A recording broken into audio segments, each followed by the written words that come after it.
And welcome back to Tabletop Notch. Tonight's episode is going to be episode 44. Double fours. Double fours. Is that good luck? Two solid numbers. Yes. Dak Shepard actually says that. 44. What does Dak say? It's true. I wasn't prepared for that.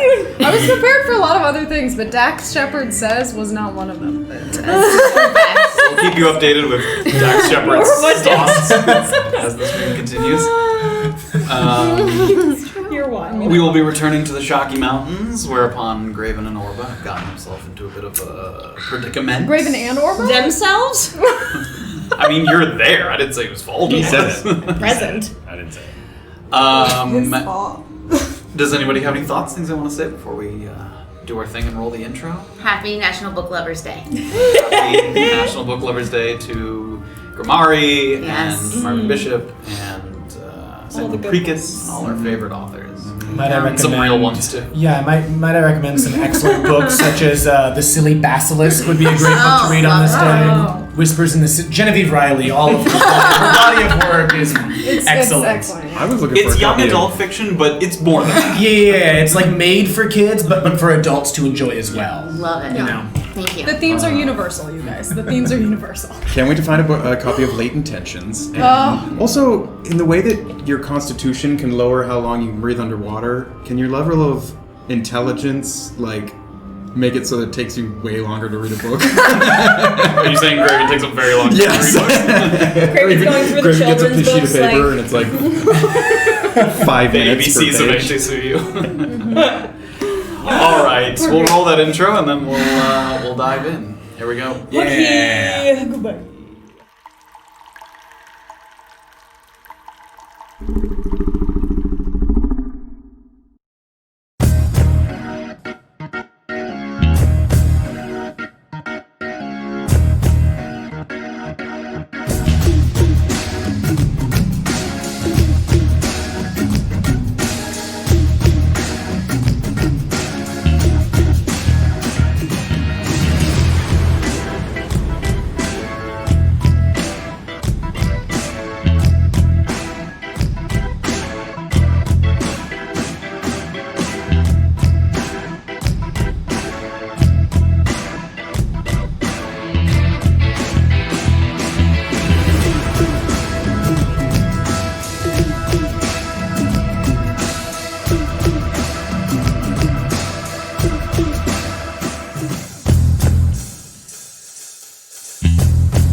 Thanks for knowing us. And we're back with an extra long black screen just for you as we discuss how long it takes for a Displacer Beast to rot. For no apparent reason. Less tasty. All right. In Chapter 43, Ride with No Guide. The party surveyed the carnage at the loading dock downriver from the harvesting yard while planning their next steps.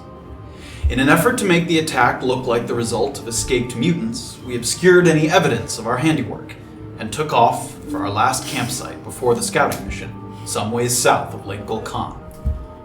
Deep into the night, with exhaustion setting in, we were disheartened to find that our original horses had been taken, and that in their place was some manner of necromancy, set up as a trap in the treetops.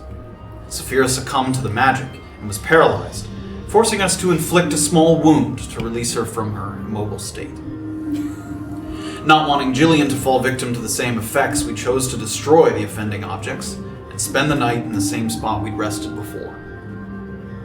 Beezaura narrowly avoided trouble while investigating a bit of noise during her watch, but our slumber was otherwise uneventful, including a distinct absence of Jillian, who seemed unlikely to reunite with us before our journey back to civilization. Believing a return to Mukmu offered us the best chance at seeing her again, as well as the most direct route to receiving our promised rewards, we set out to retrace our steps through some of the areas that we'd already passed through on our way to the harvesting yard. It wasn't long after starting our ride that we ran into a group of Radiran elves who had come to the Shaki Mountains to take advantage of the stretched thin forces of the Black Lions, currently mired in conflict with the Lakafuyu raiding parties. Among them was Sketskier, who demanded compensation for his stolen map in the form of gold and information about the Myconid King. We did just enough to keep the situation from escalating, which would become a theme for us over the next 24 hours. At the sight of a recently slain beast, Safira impressed us with her newly acquired ability to communicate with animals. Did I impress you, though? And we just barely avoided the ire of scavenging shock vultures. In attempting to avoid some treacherous cracked terrain, we very nearly became hopelessly lost, but got our bearings just before we'd resigned ourselves to the most perilous path. Night came again, and we knew we were making poor time through the mountains, but felt it was a small price to pay for skirting the most notable threats and pitfalls of our environment.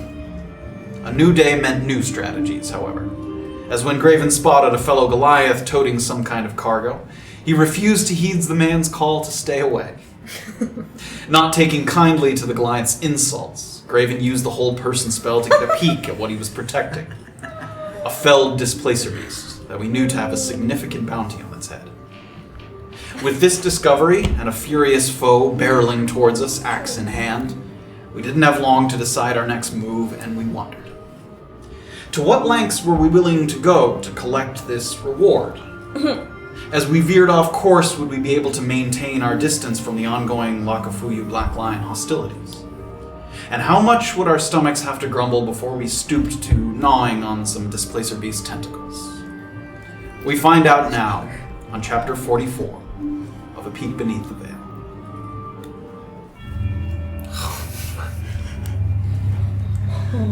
The Goliath, sweating and incensed, lowers his head, and he allows his powerful leg muscles to propel himself forward, his battle axe acting as a counterweight as he comes careening toward you.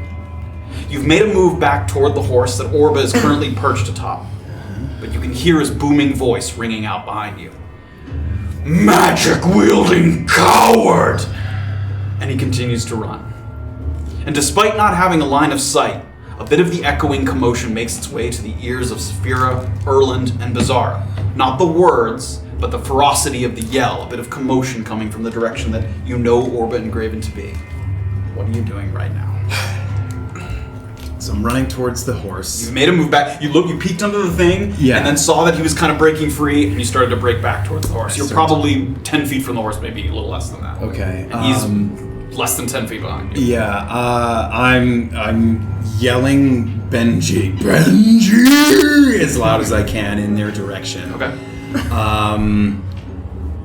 And I'm gonna turn and try to cast Hold Person on him again. Okay, I'm gonna need you to make an initiative roll then. And Orba as well. Oh my god. This is not gonna go well. Can I have the horse turned toward retreating? Like have Yeah, we can say that, yes. Why every time? Okay, here we go. It's Okay, right by just your. pick a It's right number. by your shoe. Ooh! Where isn't that one from now on? It's right by your. That's my pencil too. Do you need to get either of us? She's nervous. Okay. The die I have right the by die. your It's right by your toe. foot. Sit Yeah, I down. got Just it. as soon as he comes. Not cool under pressure. No, nope. Yes, Graven. 17. Jesus, here we go. Badly trying to quote Shaun of the Dead, and here we are. There we go. Orba got a dirty 20. Oh! Wow. Ooh, Full force, this guy. Okay. 22. Come on! With a 19. Shit! this is You not have gonna a plus go 3 well. initiative. Wow. Just the dexterity. What's this man's name? Just call him Goliath. That's cool. Are you sure? Just he call doesn't him wanna your calm down? doom. 22, It's you fine. said? Yeah. She cast hold person and ask his name. So as Graven turns to cast the spell, he's already sort of, in the time it literally takes you to turn, he's already gained 5 extra feet on you. Yep. And he makes sort of a heaving kind of, and he at first lowers his shoulder and runs the extra feet, and he, boom, bam, smashes into you with his shoulder. I need you to make me a strength saving throw. Sure. 16. 16 passes. You take half damage and are not knocked prone. You take 4 bludgeoning damage, and you're not knocked prone as he rams into you. But Graven, sort of digging his feet in, kind of resists the force of the blow. Now he takes a couple steps, moving around you a little bit, sort of circling around you, and he brings his axe up and brings it down. He's attacking the horse. As he goes straight for the horse. That's not very I can't use nice. warding flare on that. What? I can't use warding flare if he's You attacking cannot, something else. Not yet. That's very nice. That's Isn't it- 14 isn't it- damage. Oh my god. He's gonna go mountain that rides on that thing. I think that's just enough. Yeah, 13 hit points on a riding horse. Brings the axe down, and it just sinks into the horse that sort of kicks up a little bit and then just collapses under the weight of the sort of strike. And I need you to make a dexterity saving throw for me as you're That's not good. toppling off of the Dexterity horse. saving Look at that poor animal. It's not good. Dexterity 7. 7. You just take 2 bludgeoning damage from the fall, and you're also prone. Okay, but I'm not like under the horse. No, we'll say you were able to sort of fling This is yourself all from it. part of his first turn, Yep. right? Okay. He does 14 damage. Yeah, we heard her. The charge was not an attack, that's actually an ability. So he came in with the charge, goes for a swing, and he's going to use his multi-attack, and he swings it back around, and he's going to go for Graven here. Now I can use warding flare. He could kill me. That is a 17 to hit. I will use a first warding flare. Warning flare. A flash of light. Okay, there you go. 7 to hit. Miss. Great. So with the flash of light as he turns, he sort of turns away from the light, and you can feel the air of the axe kind of whooshing by you as he goes over the top of your head. Please. And so he's standing. Were you gonna ask something? He's standing kind of between Graven and the collapsed horse and Orba. Who's next in the order? Oh, okay, I do have a question now. Yes. Hellish Rebuke is worded, you point your finger and the creature that damaged you is momentarily surrounded. He did not damage you. Okay. The fall damaged you. Cool. Yeah. Okay, next is Orba. As after his turn, I need perception checks from the 3 people who are far away. I should have just got it. Ooh, 7. Oh, instead of cast. 11. 7. 7. You guys heard some commotion. You did not hear the specific Benji, the words. Are Oh, sorry. How far away are we, roughly? 200 feet about. Sort of over the crest of the next hill.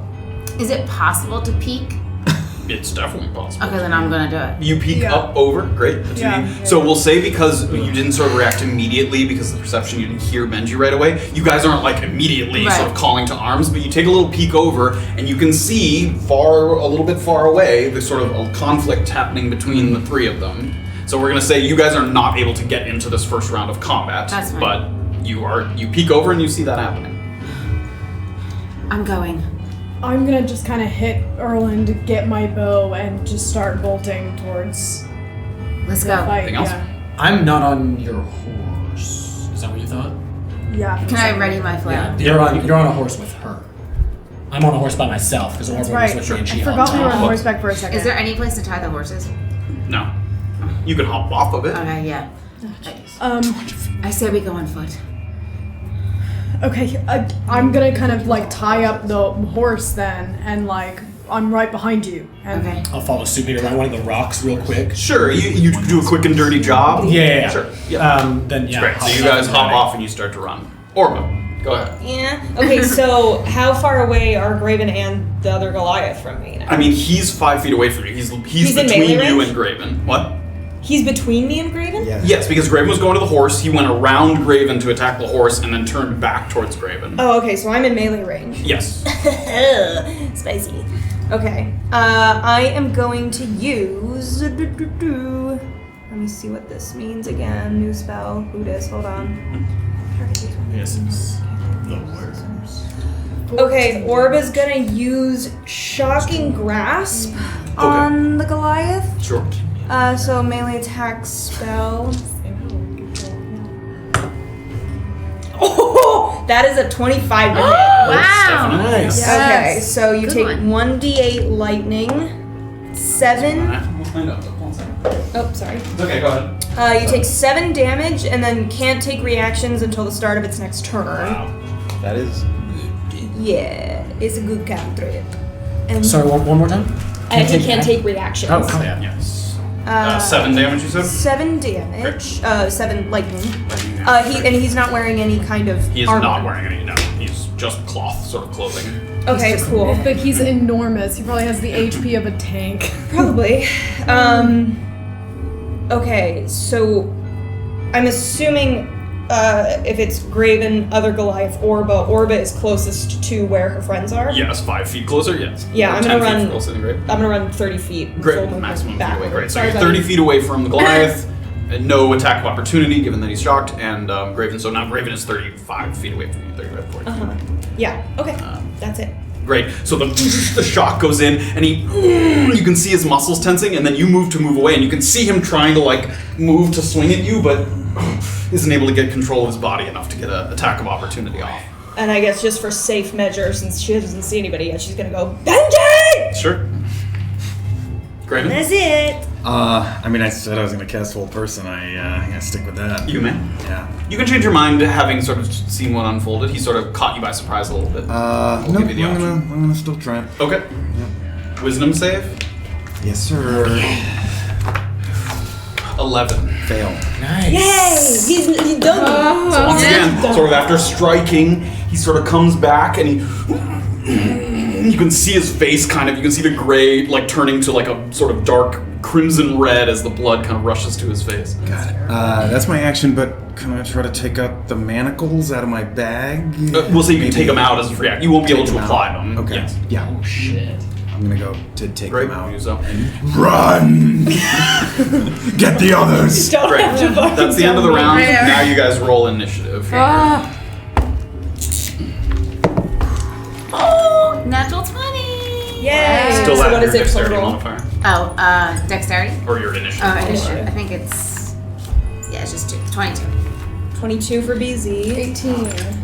Fair? Yeah, 18. I'm gonna take this big 19? guy on. Damn, I guys. was so proud of my roll of 17, and you guys made me literally lose. So it's tied at the top with BZ and the Goliath. We'll say, given his paralysis, we'll allow Beezaura to go first. Oh, great. So you are Breaks still, out then. we'll say you ran, what's your running speed? 25. Well, we'll say you also dashed in that other time. So we'll say you went 50 feet, so you're 150 feet away at the moment. Okay, I'm just gonna keep Run running. and dash, that's I'm another, coming! it's another 50 feet. So just keep track, you're 100 feet away at the moment. Okay, got it. So you used your movement and your dash to go another 50 feet.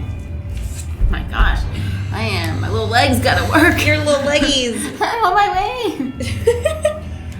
Goliath. Okay, the Goliath sort of muscles tensing. He can't do anything. He's going to remake the save at the end of his turn. That's a 9. Fail. Yes. Oh my god. Suck it. It's a minute? 2 A minutes. minute, or he gets to Well, roll. I mean, he gets to keep Yeah, no, rolling. but 6 minutes. Yeah. Yep. Next is Orba. Okay. Do I see our friends coming now at this point? We'll say you heard Beezaura, yell, we're coming, yeah. And Very do well. I know if hold person is dispelled if the guy takes damage? We'll say you do know that, and it does not. Okay. It does not. Oh, good. Okay. Yeah, I was gonna say. No, it doesn't. Well, that's delicious. I'm going to just cast. Let's keep it simple. I'm just gonna cast. Sorry. Ray of Frost in case he does end up trying to move. That's a 10 to hit. That misses. Yeah, alright. And attack rolls have advantage against paralyzed creatures. You're right. Yay! It's a natural one. So. Oh, come on. Well, Orba kind of running back, she tries to go over her shoulder and fire off a ray of frost, but So sad. And then I'm gonna move another 10 feet back. okay. So you're 45 40 feet. feet from the Goliath. Yeah. Great. Okay. Erland. How many feet away am I from the start of the So turn? we'll say you all got a movement and dash off before the round. So you started at 200. What's your movement? So that's 40. So 80. So you're at 120 at the start of this turn, and I'm 120 feet away.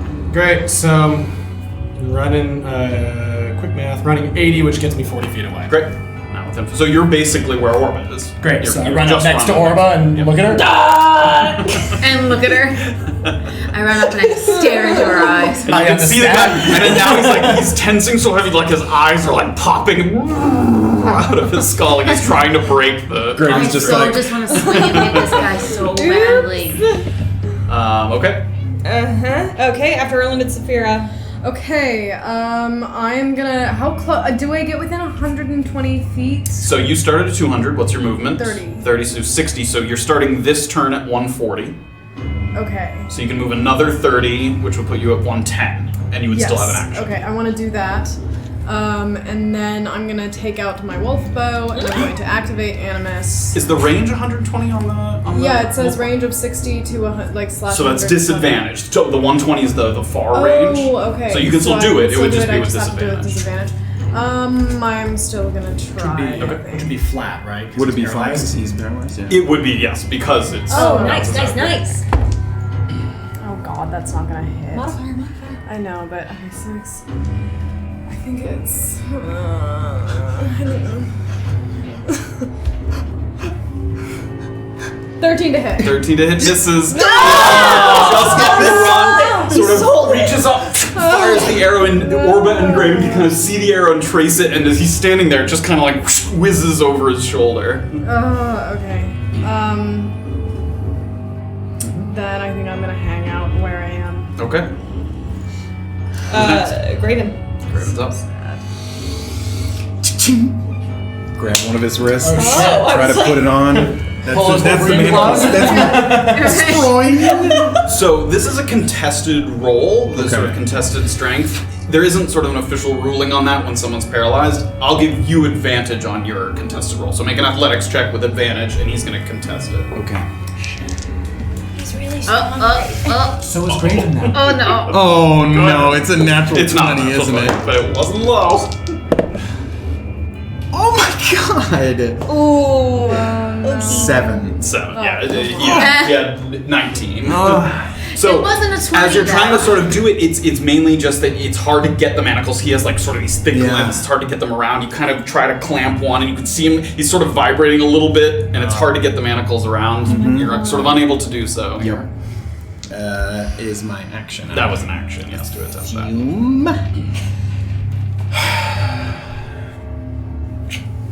He wouldn't get an attack of opportunity because he's paralyzed. If I tried to back away. Yes, he cannot. He cannot attack. Okay. I'm gonna stay right there. Okay. Stays next to him. You can see Graven kind of Yeah. continuing to try and sort of close the sort of manacles that are clearly meant for a smaller creature. Looks like they might fit with some effort, but Yeah. it's tough to get them around. Got it. Okay, top of the order, BZ. Okay. I'm just gonna keep on running. So that puts you at now 50 feet. Great. So Beezaura is just about caught up with Erland and Beezaura here. I'm never gonna get there. Short legs. Great. Next, Goliath. the Goliath. All right. Once again, and he's gonna try and break free of the whole person. 15. That's safe. And once again, comes up with his axe. It is the end of his turn. It's the end of his turn. He can't make an attack on this This is bad. We're Should fine. have We're backed away. fine. Attacks no longer have So advantage close. on the creature for those. Yep. Okay. Orba's up. Yeah. Okay. I'm just gonna use. Fuck, I just want to stay far away from this douche. Yeah, I'm just gonna use Ray of Frost again. Okay. 18 to That hit. hits. Roll. Okay. Oh, come on. So movement speed also slowed by 10. Okay. 6 damage. 6 damage. Great. Very good. Sort of crackling up his arm here in the heat of the desert. You can see it kind of steaming a little bit.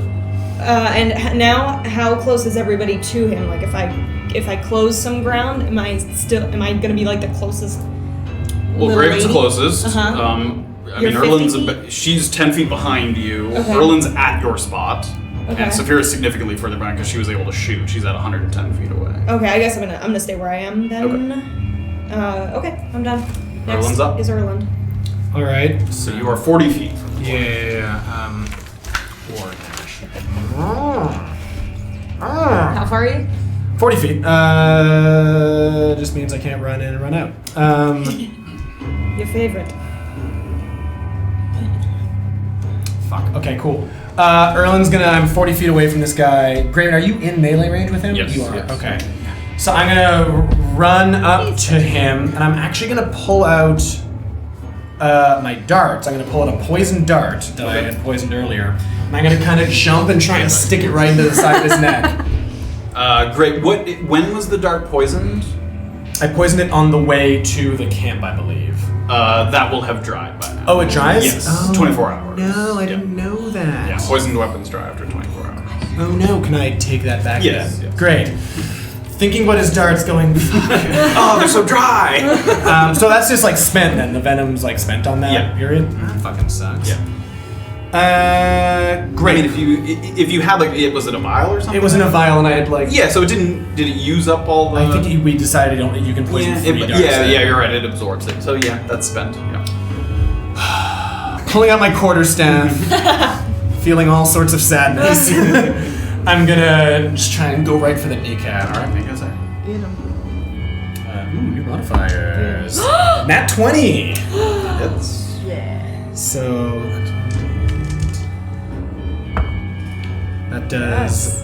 Double the dice. 8 plus 3... 11 bludgeoning damage. Nice. So give a running, give a good punch, and you can see it kind of hit into his skin a little bit. With the lack of armor, you really see the bruise like immediately start to form on the broken skin. Oh, go. Then I'm using...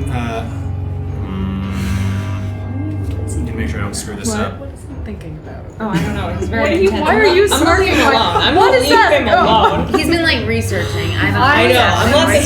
I'm letting this boy be. He's reading. He's typing. Is this like the Hangover gif where like all the equations are like going around? Yeah. If I explained it. If I tell him one more time, I don't mean to harm him. Yeah. That's it. I'd That's like what them we taken need to out do. of the camp. We mean you no harm. Okay. Since That I was used badly up all- translated from giant. Yes. There is no word for we don't You mean to can- harm. Exactly, yeah. You can no longer make fun of me for no one needs to die here because listen. Alright, everyone, what are we doing? I'm going to use the. He scares me. I'm gonna use a key point and use. I want to make sure I got the right one here. Patient defense. I'm gonna go in and then sort of take a dodge Take a action. defensive stance. Great. You do so. That's the turn. Okay. Okay, for Erland and Safira. Oh, okay. I'm gonna try to run up to get as close as I can. So I'm another 30 going would be to- 180. And are you running more than that? It takes an action to get further than 80 feet away. No. So does 80 feet I still have disadvantage with this bow? It's 60 and 120, yeah. Okay, then we're gonna scratch this bow and we're gonna take out our regular bow. I'm Okay, gonna so that take- does take an action to put one away and take a new one out. Oh shoot, that's right. Oh. Fine, I will do the disadvantage. Yes. We'll Okay, see. so you're at Got it. 80 Let's feet see. and you're firing at this I man. believe in you. Oh, that's not good. That's worse. It's not gonna hit. Now I have to do math again. Oh god. Okay. 12 to hit. That misses. Yeah. So once again, Safira running forward, she takes another arrow out of her quiver, fires it, isn't able to get him. Wait, is your modifier still +7, or did it get raised when we leveled up? It's my modifier for this. Does she have an upper bow, dexterity? I think your modifier is the same. It's the same. That's yeah. what I meant. Just checking. Yep. It's 5 plus. Yeah, it's, Yep. it's 7. Yeah, it's the same. Okay. And I still miss. I don't. Okay, Okay. I'm not doing anything. Graven. So Safira's 80 feet away now. Great. A grappled creature's movement is 0, but they can make attacks, right? Yes. That's the difference between like that and paralyzed. And if I, let's say, tried to grapple him, it would be, again, an athletics contest. It would be a between the contested two check, of us. yes. Alright, I'm gonna try to... I'm gonna cast a guided bolt right in his between his eyes. Okay. Brandon's meaty? So, sorry, I'm gonna what? have to fly on. Brandon's. Can't reach anywhere. It's a ranged spell attack. Okay. Slice it Which I have a new modifier for. Yeah! Come on, modifier. 22. Yes. That's So it's 4d6, yes. I think. 4d6. Yeah, baby. I literally said Yeah. 46, and I'm like, Oh, well, come he's on. gone. 46. Light him on fire. No, 4d6. That's it, we're out of here. I don't even need to Please. keep running. 7 plus 8. 7 plus 8 is 15. 15, So correct. 15 radiant damage, and the next attack roll made against him before the end of my next turn has advantage. Oh, nice. Okay. So I hit him with like this red light in the face. And it like blasts him, and he sort of reels back at the light sort of pouring forth from your hand. Yeah. Great. Okay. Top of the lineup, BZ. Beezaura. Okay, I'm 50 feet away, so, Yes. but if I use the dash, then I'm done. You can't attack with that, yes. Unless you I action use surge. my actions. I can't ever say it, and it's Put in a nice pause action, between action and surge. surge. There we go. Excellent. There we go.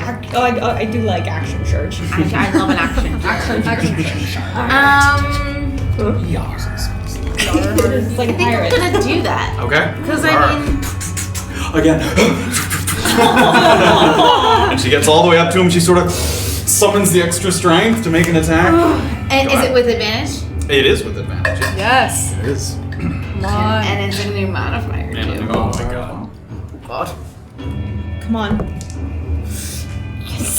23 to hit. That hits. Roll for damage. Nice. Look at this good level roll. Yes. Except for someone. Jesus. Cries.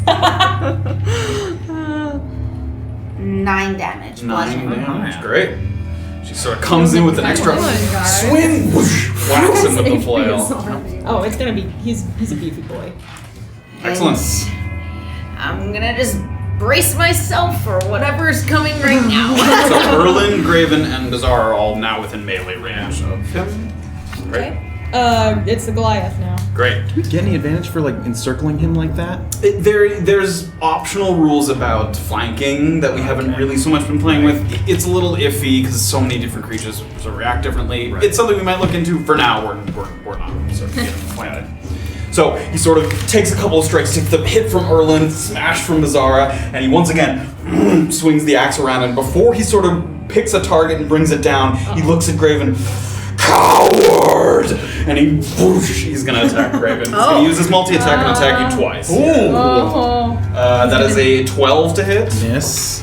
and that is a 21 to hit. holy Warding mother flare of again. God. Nice. Like, that is a natural 1. So once again with the flash of light, swings, and he isn't able How to many hit warning you. flares do you have? As many as I want. I actually Keep count. gained one Yes. when we leveled up, so I now have 3 per one. Hell Nice.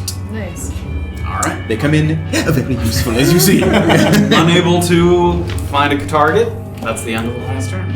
Sort of stays eyes locked with Graven. Thank goody goody goody. Okay. What's Orba up? is me. 45 feet away? I think you're only 40 feet. I think you're 40 feet?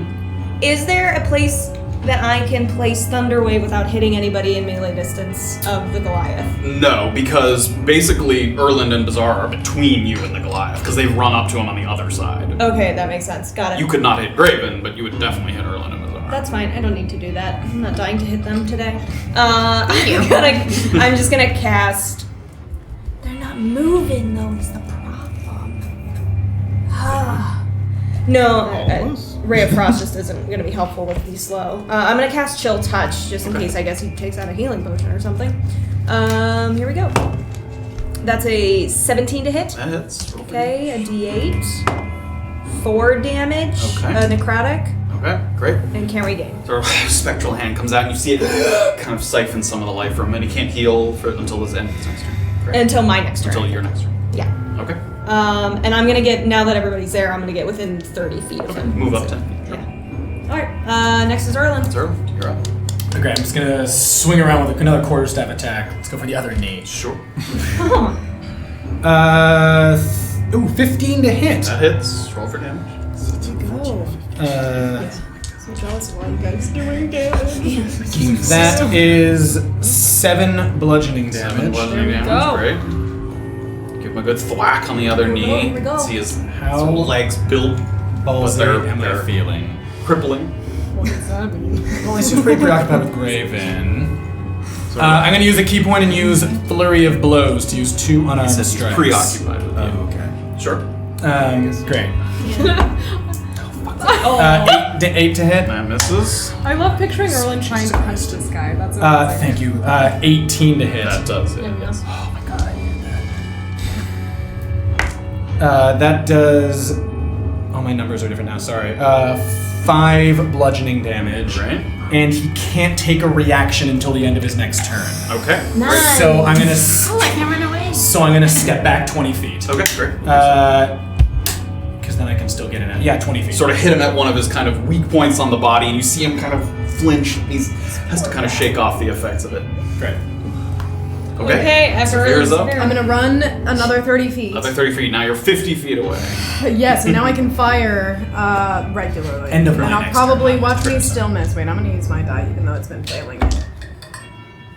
Natural 1. Once again, shoots Graven. I'm about to go try that bow myself. Give me this. By now, the Goliath's standing there, and there's like arrows sticking in the ground all around him. Oh, embarrassed. Hasn't moved an inch either. I'm never True. firing this bow again. Okay. Alright. You good? You done? No, I'm not good. Are you done? Decidedly bad. Graven. I'm gonna point a finger at him. Hear death. Toll the dead for the first time. Yay! I'm gonna try my new spell. So that's Graven a points a finger, and you hear kind of a wisdom saving throw for wisdom him. saving. Are you gonna have a sound cue for Toll of that? That's right. 16. Damn it, he saves. Oh. Next time. You hear the dong really far in the distance. Yeah. Miss a little bit. Come over here. Can I tell that he can't make a reaction? We'll say you're familiar with Erland's attacks Yeah. enough to know that. All right. I'm gonna like step away from him in the direction away from those guys as well, and kind of like come to me, like Away from like away where Orba from and Safira them. are. Sure. Yeah, Yep. and like bring him away. Yep. And, like, How far do you want to back beat up? my chest at him. 15 feet. Okay. You do so. Top of lineup, easy. Alright, I'm gonna go. So for- 15 feet, or no, that Graven moved 15. Sorry, yeah, you're right I'm there. still- yeah, I'm right there. I'm gonna go for him right in the gut. Right in the schnoz? Oh, okay. Yeah. Well, maybe below the Twigs gut. to the cheeks. Yeah. Yes. That's a natural 1, but I'm gonna roll again. Yes. Lucky. Still not gonna hit him. It's only a 10. That misses. Great. So swings, and now that Graven has kind of stepped back, he sort of turns his attention and ducks out of the way of your flail. That's it. Staying there. Yeah, I'll stay there. Great. Once again, I'll take it. Goliath. And he like bangs the battle axe against his chest. He's gonna run after Graven, so that's 2 attacks of opportunity here. Oh, I was 20 feet yeah. Oh, you were not next to him. Yes, Beezaura gets an attack of I'm opportunity. glad I stayed there. Come on, take it. Maybe. Come on. 19 to hit. That hits. Nice. Yeah. 8 bludgeoning. 8 bludgeoning damage, great. The damage is seeping in. You can see a number of kind of marks and cuts on his body, but he limps towards Graven a little bit. Sorry, was it 7? 8? 8. 8 damage, great. He's gone left. Great. And he goes up to Graven. Huge. How far did you back up? 15 feet? 15? Oh god, I gave him enough to get a little. You did not give him enough. Oh, I knew I was. what? He needs I a figured 20-foot wind up to charge. I didn't know, but I figured that if I gave him a lot, he'd be able to charge. Yeah. Right, so he comes at you and he's just going to make it multi-attack. One swing and then one the other. That is a 23 to hit. Warding flare. Another flash of What light. happens if you go down? That is a 17 to hit. That hits. This is still the first attack. Okay. That is Mine. 15 slashing damage. That's just the first attack. That's the first attack. I see. What will the second attack? And that is a 22 to hit. Will also hit. You take 13 slashing damage. Nice. Wait. Slashes, and Graven kind of puts his shield up, but 13 you say? into it. Yep. And then he comes back the other way. That's the end of his turn. Okay. That is not even. Graven's like, Okay, it's Orba. Mm-hmm. How far am I from the Goliath now? So he ran up to Graven. Jesus. You were 30, and 30. then Graven ran 15 away, and he went 15, so you're 45 feet away. Okay, but nobody else is around him but Graven, right? Except Graven is the only one within melee range of him, yes. Yeah. Okay, is there a way to place, Thunderwave, so that he is pushed away from Graven 10 feet? We'll do this. Okay, sorry. Here's further back, that's okay. We'll do this, so we can see this grid. Safira's further back. So Graven's back here with... Let's give him a little guy here. Is that what I want to do? I think I have a little barbarian looking dude. There we go. That's what. Oh, wow. oh, it's Jillian, I isn't think it? that we use that Jillian. Do we also Yeah, I use think that so. as Now we have a new for, Jillian, how could JY, you? yeah. So that was 15. So Erland only have so many and painted minis. Beezaura. It's like Deandra's here in 15, so spirit. that means, so Beezaura was right up next to him, and then Erland went 5, 20 10, feet away. 15, 20 here. And then Orba was, what, 30, what do we say, 30 feet? 5, 10, 15, 20, 25, 30. This is where you were. Great, so, okay, so... Oh, so am I in the way too? If she shoots a straight line, but I don't think that's her No. plan at the moment. So, is this 5 feet? That's of 5 feet, here? yep. Okay, 5, 10, 15, 20, 25, 30. Okay, is there... 5, 10... No. 5, 10, 15, 20, 25, 30. If I'm here and I... It's a 15-foot cone or something? 15-foot cube. So would he go like... Pachoo! It would push him, but that's still gonna hit Graven. Right. 5, 10, 15, 20, 25, 30. And it's what, 15 feet? Yeah. Okay, yeah, so this 15 5, 10, boop. 15, yeah. And it would push him diagonal, like a little out of melee Yeah, because if range? you target it this way, yeah. Yes, it would put. How far does it push him? 10 feet. Yeah, it would push him there, theoretically. Okay, it's a Constitution saving throw. Is the one thing. I knew! high constitution. I knew he's got a high Constitution. But he's not smart. But I really don't want you to get bonked. Yeah, I'm gonna cast Thunderwave at a level 2. Okay. Constitution saving. Constitution saving throw. 24. Okay. Takes half damage though. Yes. Yeah. Just doesn't get pushed. Yes. He it just does doesn't not. get pushed. So 3d8. Okay. 7, 11, 15 damage. 15 damage. I make a big boom. So 15, half of 15, is that what you're saying? No, I did. Yeah. Oh, for fuck's sake. Yeah. Yeah, okay, 15 halved 7. 7 damage. Sorry. That's okay, that's okay. And then bonus action, but I'm not no. I'm done. Great. You hear the kind of cacophonous, and he flinches a little bit from the overwhelming sound, but he's able to resist the effects of its sort of concussive force. Okay, it's Erland. Okay. I'm what, 20 feet away from him now? 10, 15, 20 feet away. Yep. Great, so I'm gonna run, and as I'm sort of passing Beezy, I'm gonna say, "Distract him, halfling!" And I'm gonna run. That's what I was going to do. And I'm gonna sort of slide and give him a hit to the back of the ankles with the quarterstaff. Ooh. At 20. Wow. Why is Start it? I'm dancing rolling in that front of dice him. next time. 14, 17 bludgeoning damage. Oh my god. Show us how it's done. God. So Erland running past slides through the kind of dirt and like gets it right into his Achilles and watches as his leg sort of Achilles. buckles and he falls and the Goliath falls right next to Erland, so we're like lying next to each other. Oh wow. And when his last kind of breath, he kind of looks over in Graven's direction, dazed as he's slumping down. He coward. Falls face first.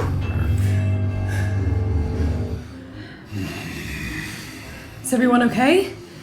Graven. I must heal. Please. I'm just gonna kind of like take a few steps away and conjure up a cure wounds on myself. Okay. Since I'm already Can I- lying next to him, Oh, I was gonna say, can we this search him? Erland's gonna sort of look at him and just give him a quick pat down while we're lying next to each other. Oh, the Always Goliath. gets to do the pat. You guys can both give me both. Both of you give me investigation checks. He always makes it to the creature before me. Sneaky. Investigation. 8. And looks like I found some more stuff. 18. So I was giving him a Well, single. Beezaura finds the good shit. Yeah, that's fine. So you put him down. It's very smart. He seems to be confident in his ability to sort of hunt and travel without bringing much stuff with him. There isn't a lot on him. The great axe is obviously there by his side, having dropped it. Halfling with a great axe. There's a very small pouch with just some meager items. There's a flint and steel that looks like it was for sort of lighting a fire. There's a water skin. And there is a rolled up note that will say that Beezaura finds, given her sort of... Given her love of notes. I have so many notes. We already have flint and water skins. Yeah. Yes, you have. You each have a water skin. You Any definitely food? have flint. There's a little bit of dried meats that he has on him, enough for one meal for one person. Like he just has a little bit for himself. So. Didn't sound like you I'll traveled put far that in my enough. bag.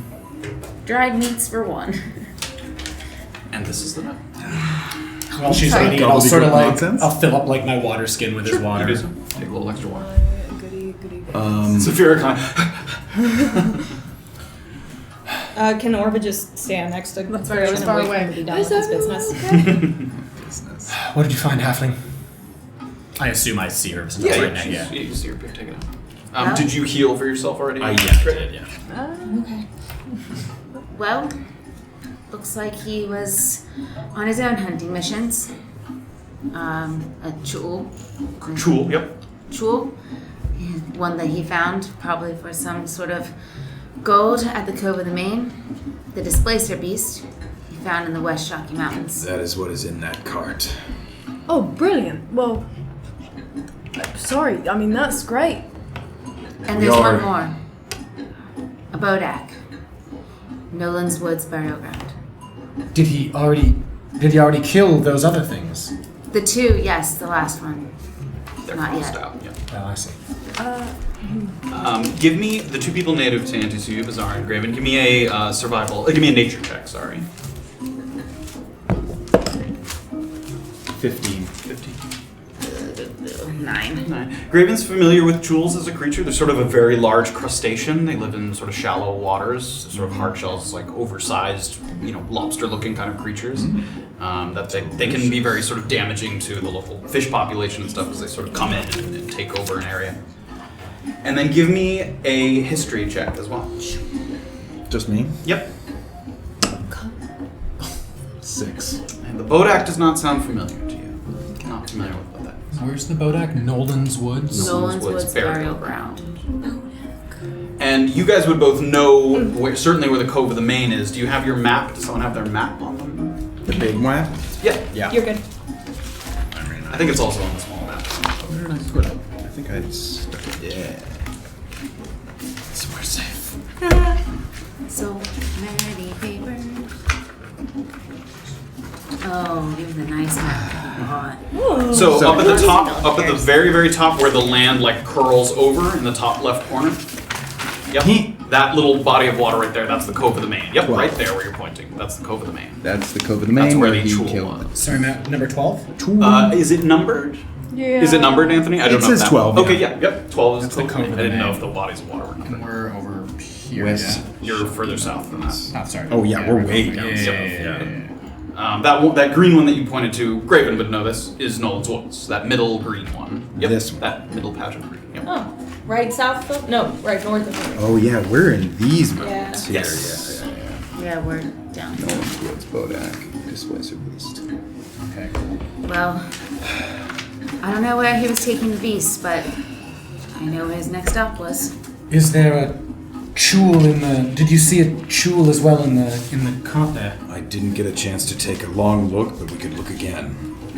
I'm gonna walk over to the cart. It has like a little flat, you sort of fling it open now that you're getting a better look. It's just the Displacer Beast. You see sort of the matted black fur. It doesn't look like it was killed today. It's a little mangy, has a little stench to it. but you see kind of the limp tentacles kind of curled over its body, sort of large, protruding teeth. I'm gonna go back over to. Did somebody take the axe, or is it still there? It's on the ground. I don't yeah. think I'm gonna go You can take. to pick up the axe. Do I see any markings or anything on You it don't. that I recognize? No. It seems fairly well crafted, but it doesn't have like the mark of a particular Okay. craftsman. Kind of feel the. Yeah. Do you want? You can sort of have the stats for it. Wish I could carry that around. Yes, small creatures and smaller get disadvantage on heavy weapons, and this is a heavy class weapon, so you would not be able to wield it effectively. So it requires 2 hands. So if you were to take it out, it would take an action to take your shield out, and you would lose the AC from your shield if you're wielding this with 2 hands. Got it. However, it does 1d12 slashing damage plus your strength on a hit. D12 plus strength modifier. Yep. Slashing. I'll get the horses, and Erland's just gonna start jogging, running towards the horses. This cart is going to be difficult to bring anywhere. I wonder if I. We can strap it to the back of one of the horses, maybe. No, I wonder if I just remove the head and maybe a tentacle or 2, if that would prove that this is. Oh yeah, sure. I mean, for getting the bounty, I think that'd be fine, right? They just need it dead. It's not like they're gonna cook up its meat. It's pretty big. A horse would not be able to carry 2 passengers plus the full body of the displacer beast, though. I say. We're already down to 2 horses for 5 people, which is. Yes. Now that one horse is dead, yes. I say just a piece of him. Who is he? Use What? the axe. What? Did you get to talk to him at all before? I mean, what happened? He was. Unreceptive. What do you mean? I tried to find out where he was coming from, where he was going. And All then I he could find out was attacked? that this is the displacer beast. I guess that's all that really matters now. So if you. I'm gonna try to get the beast maybe up on the edge of the cart so that the head is. Sure. Yeah, I'll help there. him. If you can help it. Yeah, it takes a moment, but you guys work your way through it. And I can kind Hunted of animals hold, before. you know. Maybe step back. Yeah. Take a step back. Using the new axe. Yeah. It's appropriate. Yes, bring it down. Has a good weight to it. And it mostly slices through. It takes another kind of. And then you get through. Just getting used to it. I'm gonna go over to the dead Goliath and like take his. He's wearing like a shirt or like a cloth. He wasn't even wearing a shirt. He has like he's a pair of trousers. Okay, Take his pants off. Yeah, and I'm gonna just wrap it around the head. What else are you gonna Did not know where you were going with I that think that at there's all. a sheet that was used to Oh. cover Sheet that was we could covering it. probably wrap She up. took his pants off. I know she took his pants off. That is a fact. But Graven holding the about the head is sheet. going to be as I was watching trying her. to be resourceful. I'm sorry. It's a big pair of pants. Might come and wrap something in it. I mean, I'll take the pants. I like. You see tiny Beezaura sort of go to his legs and like pulling them up, and he kind of falls out of the pants. I'm gonna take a few of the tentacles and with the blade kind of work off maybe 2 of the tentacles from the beast, You just- and then wrap all those things up in the So sheet. the head and 2 tentacles The head are and 2 wrapped. tentacles are wrapped up in this sheet. It's pretty big, but can I fit it in my bag or maybe tie it to You'd my have to. You could. It'd be like it's not as heavy as, but it'd be as big as the ram, so it won't fit in your bag. Okay, but you I'll could just- attach it to your backpack. Yeah, it'd be hanging off the side of it. So between my backpack, this bag of body parts, and the axe. I mean, you're getting to slowed down territory. I mean, Safira, yeah. you ever eat horse? Oh, yeah. Okay. And Safira kind of walks over to the horse and starts preparing it to eat. it's a rattle check, sort of cutting up the good parts of this. Can we cook it? Oh. You have advantage on You can make a survival checks. little Oh, that's right. Are horses still theirs? Yeah, back where you guys are. Monstrous. The 2 that are left. Yeah. Just be upset. Then, I mean, we'll say you sort of hack off enough pieces, you sort of are able to identify some of the good parts to eat. It's enough for probably a day's rations for the group. Okay. And then I'm gonna sort of once I've sort of prepared the meat, I'm gonna sort of make my way around, try to find some firewood, see if Sure. we can't prepare the food. Okay, yeah. There's some sort of dry single trees kind of. Are you guys like making camp here? Is that what Can't you're getting? Graven light anything up there? We can make fire. We can Yeah. make a flame. There's dried sticks. I mean, if you guys are like making a fire, I was here, just you can. gathering some kindling. Sure, you to do. take You do with something. That's easy enough. Have I returned with the horses yet? Sure.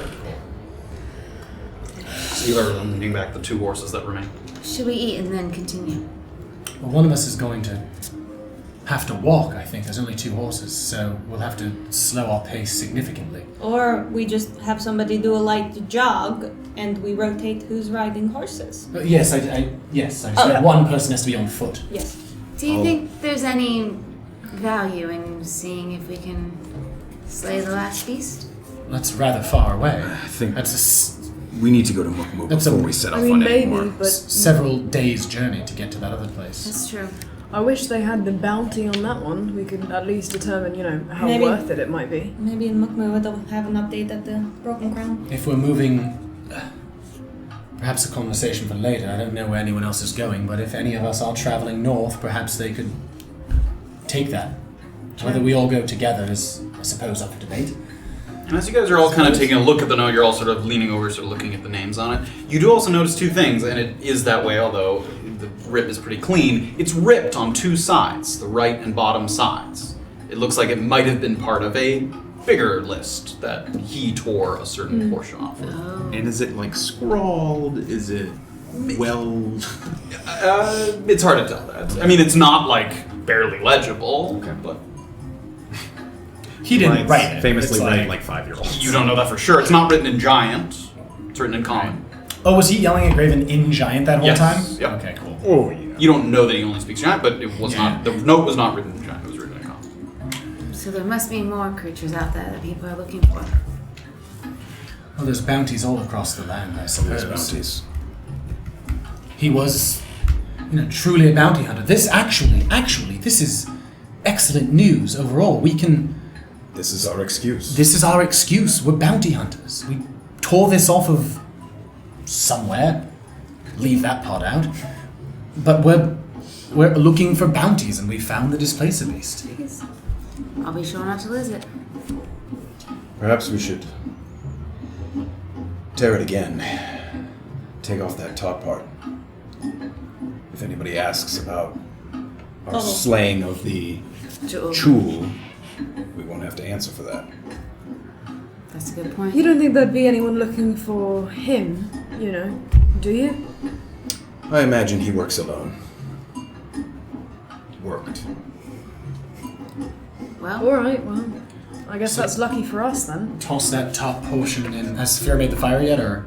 I don't think she was making no, fire. I She was was gathering gathering kindling for a yeah. future If camp. we need to go somewhere else. Also, a little bit of a morbid Nice stuff. rip. Yeah, that was pretty good. Really good. John and Erland are impressed. A little bit of a morbid thought, but before we encounter any further danger, should we share at least some major bullet points of what we've taken away from the camp? Is there any, I mean, as curious as I am, is there any use to that before we...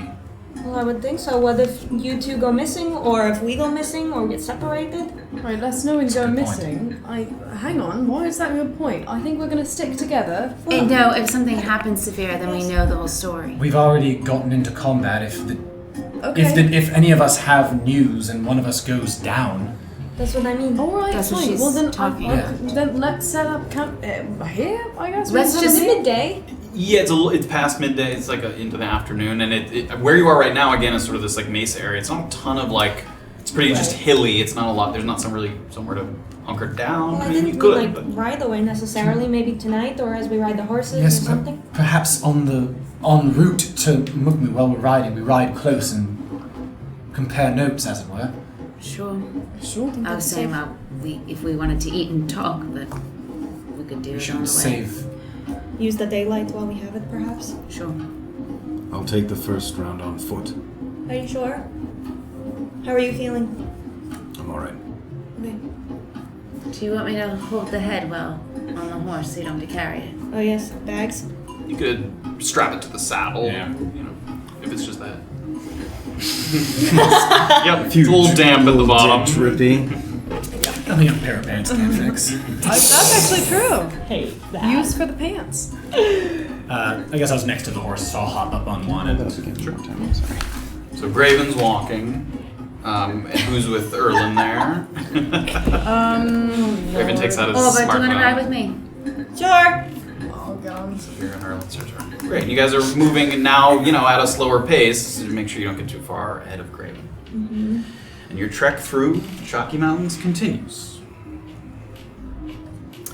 And you start to move along, and it's almost certainly not the original path that you took that Jillian kind of guided you through on your way to the camp. But there's enough familiarity in the terrain that you're hopeful that you're not, drastically off course. And at this point, unless you wish to avoid it, a few hours pass. It starts to get late. It's getting to be time to maybe start looking for signs of Josco's Bridge, perhaps by heading to the canyon, the wide canyon that it spans, and following the gorge in either direction, looking for the point of crossing. But with the sun setting, it's becoming more and more likely you realize that you may need to make one more camp before you reach that point, before you reach the lift, unless you want to travel partially through the night. So I'll leave that up to you guys. It's starting to get dark now, sun a little beginning to set. You guys have ridden through the area a little bit. And now you remember this from before, like Safira and Jillian had their conversation kind of up on that little area when they were looking out toward the Hoscoop Meadow. The terrain's a little rockier now, it goes up a little higher, which in some ways makes it harder to see your surroundings, but provides better coverage. I mean, you could sort of make a little camp and you wouldn't be so visible from such a far distance. But it seems like we've kind of traversed the last sip and we're Oh, you're around well past there. that, yeah. But we got around that thing that we were trying to, and we're back in sort of familiar-ish territory. You imagine that you're sort of not at the Calluses, but sort of passing through that area where you knew the Calluses generally were, so. Well, do you think we should eat, rest up, and start again while we have some cover here? Yeah. If we're near the Calluses, we should proceed with caution, lest we're found by some Lakafuyu renegades and zealots. Yeah. Do we think there's any value in pushing through until we get to Josco's, no matter the hour? If not, that's fine. I just wasn't sure. I'm good You either also way. don't know exactly how long that will be. Yeah. I say we rest Stomach up. rumbles. Yeah. Okay. Orba hears it. Maybe we make camp. I'm gonna dismount, tie up the horse. Okay. Give me survival checks for everybody. Advantage for Safira. What check? And then my Survival advantage. checks. I'm rolling. Have you rolled over 10 today? No, I don't think I have. Why are you still using that die? It's not the die. It's just Throw it out chance. that window now. 9. What am I doing? 12. Sorry. Survival checks. Survival. 5. 8. We're gonna die, 7. you guys. We suck. You walk right off the edge of the cliff. We light the fire You guys and the find lush somewhere, is coming. luckily with the kindling that Safira already got, you don't have to go way out of your way to kind of gather sticks for a fire. You do find a little sort of area that has some walls around you that makes it not so out in the open. You do take a moment to look around possibly for berries, mushrooms, anything that might be able to forage. You are not able to find anything like that. I'm gonna start cooking up the horse meat. So a little moment here at night as you all kind of finally have a meal that isn't sort of hardtack and your stomach sort of grumbling from not having a full meal, but you sit and you have a moment here. Thank you, Safira. Yeah. Okay, so who starts? Well, I believe I have the who, the what, the how, and the where. The only thing I don't have is the why. You're going to have to be a little more specific. Actually, I Well, would sure. argue a lot more specific. Yes, sure, but I just wanted to begin with an introduction, I suppose. Okay. And Orba's gonna sit Takes out her down. notes. Yeah, she's gonna sit down with her horse. Okay, so Oh gosh. as the Goliath and Beezaura were searching the lab, I was trying to find an exit route, and in doing so, I found this small office with a locked drawer. Inside the drawer was a journal, a big journal, a very long journal, and I managed to transcribe a little bit of it, the key points, and I'm fairly certain it was written by the man who at least leads the scientific discoveries of the camp. So, I don't know how to begin this, really. There's a lot. You don't know who the person is. No, I didn't get the name of the man who wrote the journal, but I got a lot of other names. Good. Again, you don't have to like read the whole thing if you want to just not in Orba, just relay what you want to relay to them. Not as Orba? Is that You what can, yes. I just didn't want to make you like recap literally every little detail Right. if you don't wish to. Okay, speed read. Orba's going to read fast. Okay, so there's a man named Maurice who is one of the big organizers of the camp. There was also somebody named Normanaya who I mentioned to the Radiran elves. He was a estranged Radiran elf who seemed to have sold out this land without the Radirans' express permission. Normanaya, yes, sounds familiar, Erland. I know. I see your eyes lighting up, and I'm not even looking at you. One line I would like to just highlight and not brush over is, I wish Master Grimari was here. And I don't know why, but that is written. It's a shame that things turned out the way they did. And I don't know why. A falling out. Perhaps. He's had a number of those. There's many mentionings of Grimari and his work in this entire journal. But Grimari was there. It's implied that at some point he was involved in whatever theories that this camp is trying to execute, but is no longer assisting. And I don't know. Okay, so the Wall of Force, and she explains the science behind the Wall of Force, that it's being held by... It's sort of tough to Yes. sort of grasp any of the sort of specifics of the spell, but you understand that they, using the myconid extract have a way to sustain the Wall of Force. Yes. Genius. Yes, it's quite clever, I must admit. And they are using quartz, which is how you found many, many crates of quartz in the camps. Not as nice as diamonds, they're being a little cheap.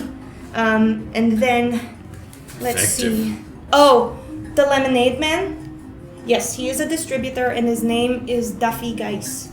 Oh, I see why he goes by a moniker. That's a ridiculous name. The owner of this journal mentions his disdain for the light whistles, and mentions the curiosity or concern that his disdain for the light whistles is going to affect the relationship of the camp. Do you believe so going back to the Wall of Force? Oh, yes? Do they only speak of the Wall of Force on the river? Is that because we encountered a Wall of Force in Brickrock? Yes, we did, but it was not a self-sustaining Wall of Force. Somebody cast it. This is a self-sustaining spell that needs no caster. Alright. It needs to be maintained, but nobody is actively expelling magical energy to We create it. perhaps saw underneath. We were underneath the Wall of Force. Jillian, Safira, and I. We entered a silo of sorts that seemed to be pumping. It seemed to house the mechanism that kept the wall, the wall. Yes. Of course, none of us are magic users, so we weren't able to investigate it fully. But that did seem to be the sort of source of this. We actually did see mineral crushers, so perhaps they were taking the quartz that you speak of, crushing them in this silo, and then there was a caged wall that we couldn't get through. Okay. Yes, it seems like if you keep the water in motion, it agitates the myconid extract that is in it, and therefore keeps activating over and over again the Wall of Force. Also, Is there anything in there about? I mean, what's their plan? What are they making? What are they trying to do? I'm getting there a little bit. They also mentioned pockets. They have external locations, pockets. One is the Festival of Omaso, one is in Brickrock, that we disturbed already. There's one in Tuktu and one in Mukmu. Pockets of what? Like a miniature Where we've seen it. It's where they pump something into the miasma. ground. Yes. With yes, the but device. they're also using it to bring people in from the town, displaced people that are forgotten and will never be missed. They're performing experiments on people. So there's this thing called myconid concentrate, which is a form of myconid extract. It's a diversion from myconid extract. And Grimari theorized that myconid concentrate created withdrawal-like symptoms within hours, as though you were a myconid extract addict for days or longer. So they were using this extract to reveal who was a certain type of person and how they reacted to the extract. And again, I don't know why, but there are 3 types. There's 3 types. Type A symptoms were withdrawal-like symptoms, sweating, shaking, and nausea. Type B is memory loss and blackouts. And None of these things sound good, so what? Well, the thing was, it wasn't harmful to the person necessarily if they were experiencing these things. It's a traumatic experience, but afterwards they were okay. That's not what they're exactly getting at. Type C is blurred vision, thickness of blood, and quickly growing blackened fingernails. Well, we've seen that, yeah. Haven't we? At Brick Rock, didn't we? The fingernail clippings, yes. So those were people that were dosed with extract then? Concentrate, yes. Sure. So there's 3 types, and they are looking for 2 of them. They're looking for B's and C's for some kind of implementation to take hold. That is how they phrased it. Okay. Did they create concentrate, or is that... It seems like it was another invention of Gormari's. They don't explicitly say it, but Gormari is the father of these theories, is what I'm imagining.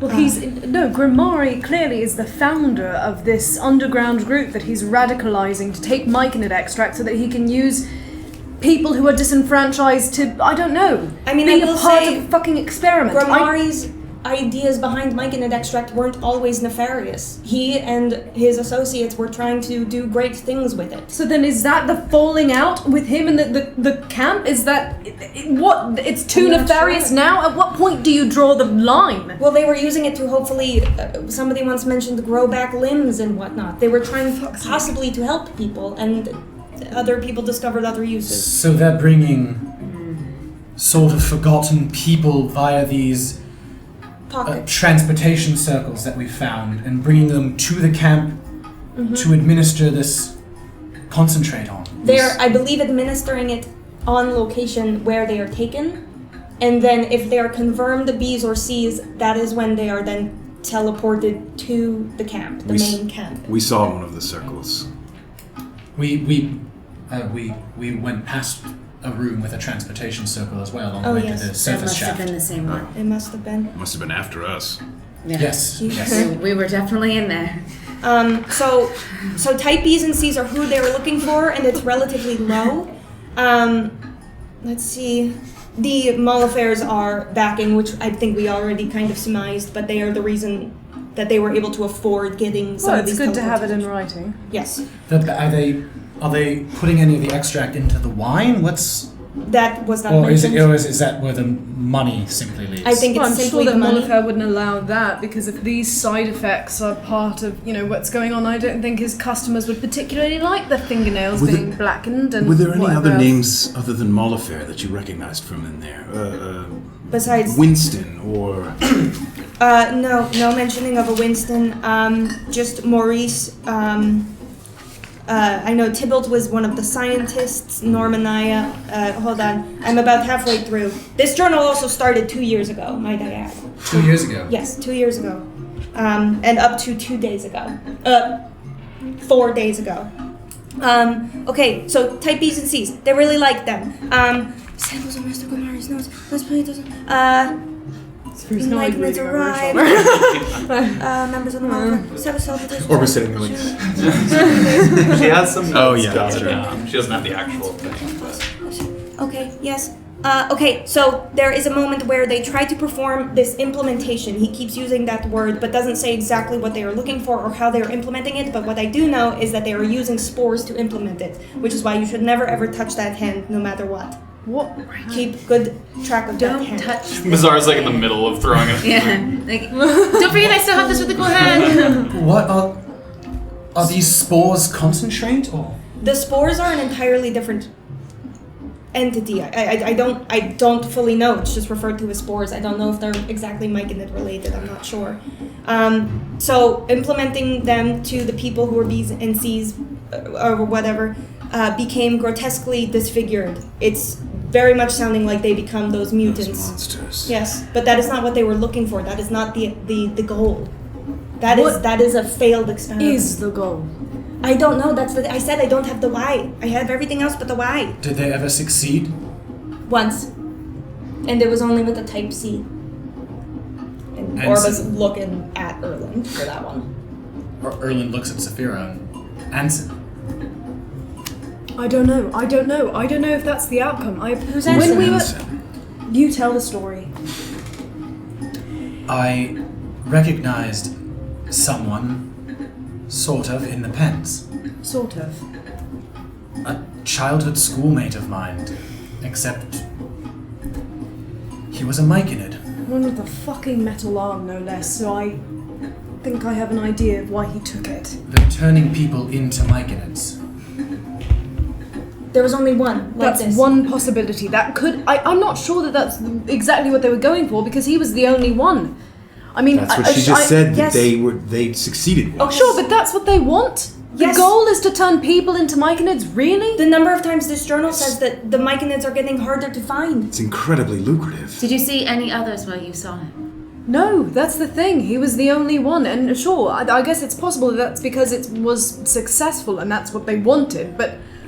Did he look like the ones that we ran into during when we were trying to escape? We found a pen full of the mutants. You said these type B experiments. Yes. We found a pen of the mutants, and we found a pen containing one Myconid that used to be a person. Okay. That... So Does they're Jillian know? Yeah, I she imagine was that's why with she us. tried to Yeah. destroy the camp. She was with us. I'm sure it contributed, yeah. Okay. But How- does it say what the one success looked like or exhibited? No, just said it sounded like an immense victory for the camp that they had gotten If the they're- one person, and they said that one other was on the way. Was it only humanoid experimentation? Was there any experimentation on animals? No mentioning of animals. No, why Can farm I- animals when you Do can I farm notice people? her looking at Erland like that? Make a perception check. Nat 20. Oh. Sure. Yeah. Orba, Yeah. when you said one more's on the way. That's not what she looked at. Oh, just to be before. clear. She Oh, looked oh, at I what she did was talking look at- I did look at him. Yeah, but Okay, you were yeah, saying no, about that there's one look. other, yeah, when yeah. she gave him the Yeah, look, just that gave was him- when she was yeah. talking about the type B and C candidates or type C candidates. Orba, Yeah. I see you, looking towards Erland. Do you think he knows something? When was I? For what? In what? When you were talking about there's type C's, so few. There was a man in Mukmu named MacLeod that you mentioned you were trying to help. I tried to save a man in Mukmu who was poisoned. I was told he was poisoned. You think he was one of these experiments? This is where I met Norm. Norm and Aya, you say? You're right. Yeah.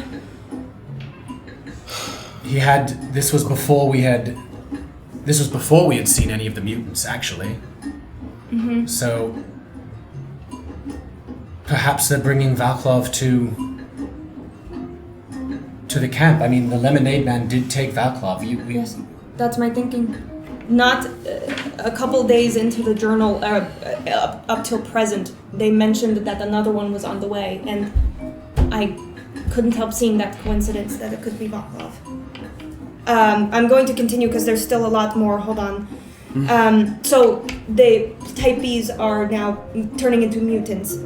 There was an argument about how the camp should move forward since the type Cs were so rare, and the Lemonade Man wishes to pursue the mutants. They think it's a profitable business regardless of the fact that they're not sure if they can control them or not.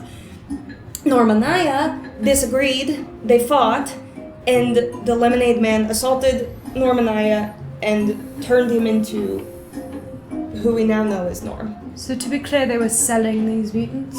I think they're considering it, although at the moment I believe they're also trying to keep them as other I don't security see for why the you camp. wouldn't. I don't see why that wouldn't be, if anything, more lucrative than turning people into Myconids. I don't understand why go to the trouble. There are probably more Myconids, right, in the world. Can't you just harvest them? They're not. I think they are almost extinct. I think we have put them in danger. They're almost extinct, so... Also, there's lots of people in the world and less Myconid. If you turn people into Myconid, it balances out. No, I get the the logic. Anyways, okay. So, Norm and Aya is now Norm, and that's what I told the Radiran elves, who seemed surprised by the news. Moving on. Okay. Type Cs are the only ones. This is also something that Grimari had theorized. Like I said, there are the least common, these Type Cs. This is where it gets scary. This is where it gets scary. It's taking them too long to identify people individually like they are right now. So what they have theorized is turning the concentrate into a gas, which it is not at the moment, pumping it into cities, undergrounds, and then releasing it. And seeing who's Rick affected Rock, by it. the cemetery. Yes, Miasma. yes. But the problem is, the gas itself is too heavy. It's too dense of a gas, so it sinks further into the ground. So their biggest obstacle at this moment, it appears to be to lighten the gas or heat it or something to bring it up through the ground. And this is where Marvin Bishop comes in. This is triggering volatile myconid extract. Yes, it is. So the miasma was not a byproduct. It wasn't. It was The the goal. Yes. Which is also why I feel like we need to make haste to Mukmu because our poor Yannick is... Yannick needs to Definitely know. being affected by it. Yes. It's not just Yannick. Yannick's not the only person. Yes, but he's But he's actively right doing it, there of in course. the yeah. thick of it, Safira. So It's a chemical attack. They're gonna chemically attack an entire city. multiple cities, yes. Tuktu, Mukmu, Orange Jupa, at least. So, they are imprisoning Marvin Bishop, which is what we now know, and he is doing it against his will because of his relationship with Gamari and his previous knowledge. So, guys, really take some advice. Just figure we're doing. The whistles. They have figured out that whistles help control the Type B mutants. Control, not just. Apparently, the Lemonade Man carries a whistle in his pocket, and that is how he controls Norm and probably others. Do we It doesn't know? just repel them. Well, I suppose if you they're somewhat intelligent, and creatures tend to understand that if I do this, you apply pain. It's like So training a dog. yeah, exactly. But if you don't, they also are theorizing that Type Bs are susceptible to bouts of lucidity. So Oh, that'd be terrible. We wouldn't want people to be lucid while they're being treated as slaves. So, are we just to be clear that the extract being pumped into these places, Concentrate. yes. the concentrate, the spores? No, spores are the implementation. Concentrate Spores is the come detection. after Okay, the so- concentrate. So they dose you first with the concentrate, and then they spore you to make you into So- mushrooms. So Really quick, for people watching along, Jordan made an excellent series of Instagram videos that breaks down the journal as well. For anyone confused, I mean, obviously the characters are discovering it now for the first time, but for anyone who sort of wants the sort of specifics of how it's done, there's an excellent series of videos. Yes. Thanks. So the Erland doesn't have Instagram. He's Not yet. He's still confused. he's confused. He has a Facebook page. So the extract being pumped in to the towns isn't. Concentrate once again. Sorry, the concentrate being never pumped. gonna get that. The concentrate's being pumped into the towns Yes. isn't going to instantly turn people into Withdrawals. these. Gives you Correct. It's withdrawals. going to identify Yes. what sort of patients, and Yes. then they're going to round up. Yes. Now, again, no harm seems to come from people who are exposed to the concentrate. However, No, harm being the operative word, they're kidnapped and then turned into something somewhere else. So, At the start of the journal, Grimari, you said the journal started 2 years ago. yes, year 444, second triad, the 45th day. So that's, to help me understand exactly 2 years ago, roughly? Just a little over 2 years. Was Grimari still there over 2 years ago? No, the first journal entry says, I wish Grimari was here. So over 2 years ago, which is also when he was seeking asylum from the Shade Assembly. I'm thinking exactly. So, Do we know where Marvin Bishop is? yes, we do. Does it have a name? He's at the Natural Studies Institute. He's in Mukmu. So, hang on. Does that mean that we can assume that Grimari was at one point running this camp, radicalizing these people. Just because, no. No, I'm just mean, he started this movement and then presumably had some kind of a falling out with someone at this camp right around the time that he needed to seek asylum at the Shade Assembly. Yes. So, we gotta find Grimari. I can't help but agree with you, yes.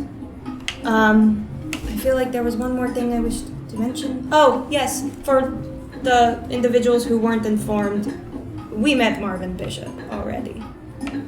And he is in another self-sustaining wall of force inside the Natural Studies Institute. Great. If he is still alive. He must be. They need him. Yes, the final words are off to Mukmu. So this man who wrote this journal is on his way. Or on his way back, because they have the teleportation circle. So maybe he's super speedy. Well, it should be said, I don't know about you two and Jillian, but our presence will have been detected immediately.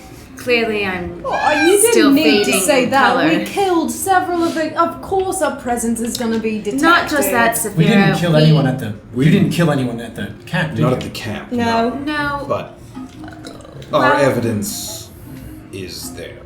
Well, we were What just did you do? Leave discovering. a poster of your face and say, "Come find us, we broke in"? She was I sprayed. was turned green, Safira. Well, yeah, I can so see that. They know someone was there that wasn't supposed to be there, and we And may that have person moved a is few green, things so you've got around. to Well- be careful about who sees you. Also, Jillian allegedly is Yes. damaging the camp in some way, so they know someone or something is there. They know that it's Yes. not airtight. Oh, also, there's going to be a new pocket in Orange Chupa, and I believe it's in the house where we all kidnapped that one man and tortured him. Right. That's my In the, guess. in the Rose District. No, this one is in Brick Rock. It's Oh. house 5. No, I don't think they'd 1-5. release this in the Rose District, You would they? didn't meet our friend Jawa, I don't think, but You spoke with her, though. Carradine, yes. I we think should send word to her as well. She's another one on Okay. the list. So, perhaps send word to. Actually, until we speak with Jillian, and we need to be very clear about this. Until we speak with Jillian, we are the only 5 people that know about this. yes, of course. We have to No tell, one- We have to tell Yannick. We have to at least tell him. I What would he's tell- digging there's, up. there's a biological weapon that's going to be deployed in your city, and you need to get the hell out of here. Doesn't have that's to. what We we don't have to tell him everything. But we have to tell him. I would feel comfortable telling Yannick. He deserves to know. No. Hang on. No. Erland's right. We have to keep this a secret.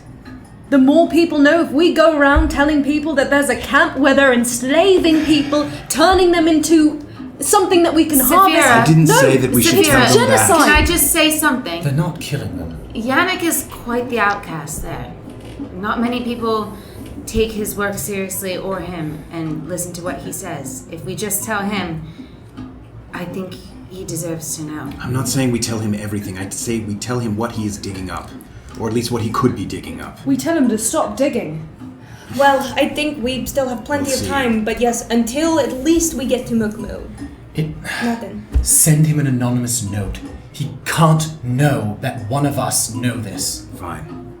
Again, we If can, you must. we can talk about this, yes. We must be invisible if we're in Mukmu. Yes, we have some time to Yes. decide. Look, Duffy Geis, our friendly lemonade man, will hear about it as soon as we open our mouths. Duffy Geis, if anything, knows that there's someone green who might be coming through Mukmu. So we have to be very, very careful about who we tell anything. Alright, well, All right. how are we all feeling about all of this news? Like Mukmu is the first and last place I want to go right now. Yes? Yeah. Okay, I thought that probably before the news. okay. Well, I have my notes on the journal if anybody ever wishes to familiarize. Thank you.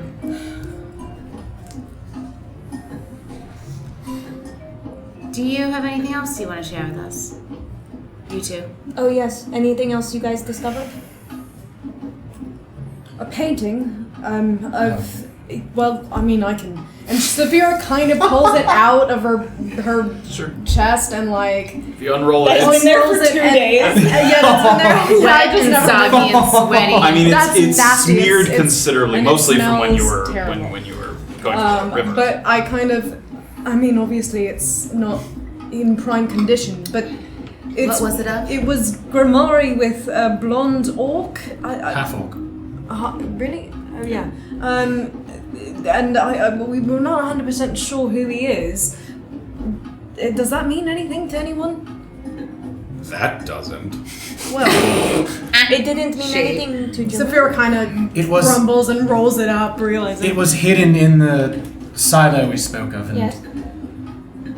she didn't recognize him. The only other blonde half-orc she knows is Dadnock, but this was not Dadnock. Well, I wonder if it could be this, Maurice, or. I mean, could it be? Does blonde half orc or the dad not mean anything to me? Well, Dadnock, we all know. We Darknock, but yes. Darknock, sorry. Erland, you and I heard in the tower that we were scouting from that the Gentle Void had good presence in Oranjupa, and that was a plus for this camp. What does that have to do with a... Painting Well, of Dadanock Gomari. is Gentle Void. well, yes. I mean, I think that pretty clearly the Gentle Void are involved in this in some significant way, given that their The association Gentle Void with are the mercenaries that they've hired to protect this. and the Black Lions. It feels like any sort of distribution. nefarious organization is interested in not just nefarious organization. I mean, And the anyone who's interested, Anyone who's greedy. interested in money and power. Okay. Well, And that's a lot of people. anything else? We saw a field, an underground field of these spores. Okay. I don't know. Again, I don't know That's what what these spores do. Jillian may or may not destroy that. Okay. I don't know. We'll see. Or she may try to destroy the teleportation circle. I'm not sure which would be more useful at this point. Maybe I don't know. Okay. And we saw the myconid pens as we were supposed to. Okay. It's about as horrific as you would imagine. Did you come in contact with your old friend? Yes, we how s- did you- We saw him. I recognized his metal It's hand. more than we saw him. He communicated with you. Yeah. They're conscious. Erland, you're gonna leave that out. Well, I told you I recognized him, and come on. Communicated and recognized are two he very didn't. different He didn't things. communicate with me. Myconids can't speak. No, but he did. He communicated with you. Safira wouldn't know that we. I mean, I told him we shared it. I know we shared a conscience. You said I Nah, I remember mean, this. you guys were again. You discussed the details of it after it happened. Yeah. And she's like, okay, yeah, I think, yeah. I mean, she's definitely aware that that happened. That like there was. Okay. Don't okay. even try. No. I just want to like he didn't. Yeah. You're not privy to the fact that he was like, hey, No. Erland. I don't know what he said to you, Yeah. but I do know that. Cool. And we're back. He. I don't understand it. This is how I recognized him as a former class. Well, he has a metal hand, first of all, but there was some sort of bizarre Exchange of shared energy? consciousness or energy or something, and that's how he revealed himself to be this childhood boy that I knew. I don't understand it. When you studied or worked with Grimari, was there anything like this? No, I was a shape-shifting into myconids? I was a grade school boy. It was like studying alchemy or history or anything else. It was pedestrian. Did any lesson ever touch on myconids? You ruined his life when you were a schoolboy. Whoa. I love that he still smiles at that. Isn't that funny? I don't understand. Shit-eating grin. When I was quite young, Grimari used to speak of organic alchemy. He was, and as I think we've seen a little bit on the page, he was an early believer that organic alchemy was where the value of alchemy lay. It had yet to be done specifically. Seems like he's done it now. Turning people into things. I'm sorry, I guess not exactly No, things. not that specific. simply organic alchemy. And As any of the educated amongst us would know, One alchemy is thing. typically materials being Yes. transformed into other materials. Grimari Permanently. believed that transforming organic matter into other organic matter is where the biggest breakthroughs in alchemy lay. Well, it would seem Again, you might be these right. were childhood lessons. It's not like he started breaking down how one would transform someone into a myconid or anything of course, like that. no, but what I'm concerned about is a former student of yours is now technically his first successful experiment. So, was there any kind of indication when you two were... I haven't seen Grimari in a I decade. understand, Erland. but I'm saying... Did he do Did any he- experiments on you. No. Do you know for sure? Really? So you As just woke up sure like this as one I- day? You just woke up one morning and you thought, No, I can grow bark out of my arm. No. How did that happen? I have no idea. I'm not accusing Does you. that I'm ring true? You can make an insight check. It's just Erland. Maybe he started doing this to his students when you were young. Oh, what is it? Oh. As far as you can tell, I mean, his confusion is genuine. I mean, there's a lot he doesn't know. I can tell you that Grimari did not experiment on me at all. Have you ever experienced any Maybe side not effects? to your knowledge. What do you mean to Side my effects to knowledge? what? You didn't Something knock me happened out. to you. Vicodin. You didn't wake up. You weren't born this way, were you? Okay, let's not all Yeah, we don't just need to jump yell on at him. Erland. I'm just asking because I'm concerned. I didn't know if Grimari knows who you are or with this camp.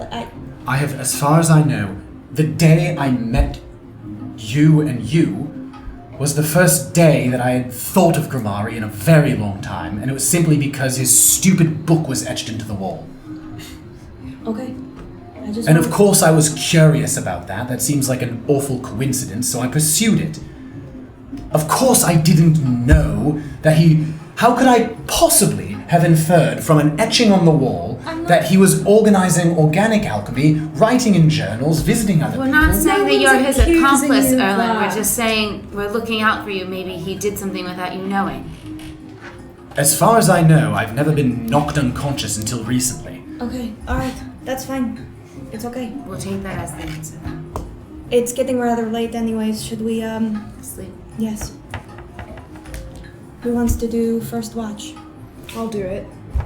Okay. I'll do second. Third. Fourth. I'll take last watch. Before we sleep, can I just go up to Orba? Yes. Orba. They can see you talking to her, Oh, yeah. but you can I'll talk just without go them in. hearing. Yeah. Orba, was there anything in the journal that gave us a hint to what MHEN is?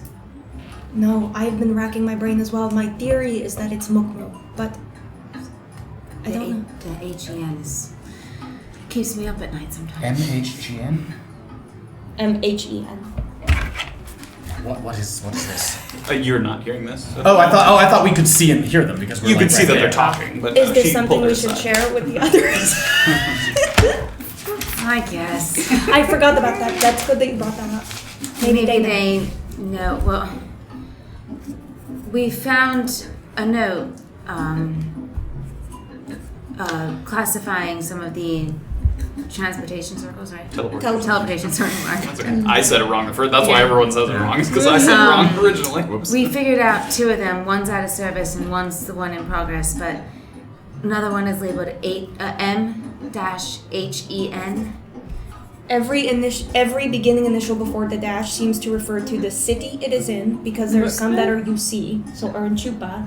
What about M? Mukmu. Mukmu, Yes, but dash H-E-N. HEN we cannot figure out. Usually they're house numbers, not, a series of letters. This one is classified as high risk. And it says the sigil sequence is not to be used without Maurice's written consent. One of them is the listed one in Oranchupa that we found, where Erland was stabbed and Exactly. Pulnik was disassembling. Well, that's we know why. what's underground in Mukmu. Right, but we don't know where. I mean, we know that there's miasma in the cemetery. We don't know where the teleportation circle is. Yes. I think We don't know where, where don't we? Where? I don't know if I would remember this. This is. Remember what? Remember that she met the lemonade man outside of a well? She told us that. I think she told you that Yeah. specifically. The two of you met at the. Yeah. At the I mean, I remember it. So. Yeah. You told that to right after that Yeah. happened. You met Safira. And then you told everyone else. When we were That's in what happened, Mukmu. actually. If anyone. She doesn't really remember, but you know, vague And you memory. sold me out. I just want you to know that you remember Yes. that. When we were in Mukmu, you met the lemonade man outside a well. Am I wrong? No, you're not wrong. Did the well have a name? No. The well. No, I but was I'd be directed to willing- the well. Remember? There was no name. It was just a well with bloody Through the chess alley. pieces. Yes. Well, It that was through an alley. Yes. Well, in addition to the also we found out that I'm a fool. Yes.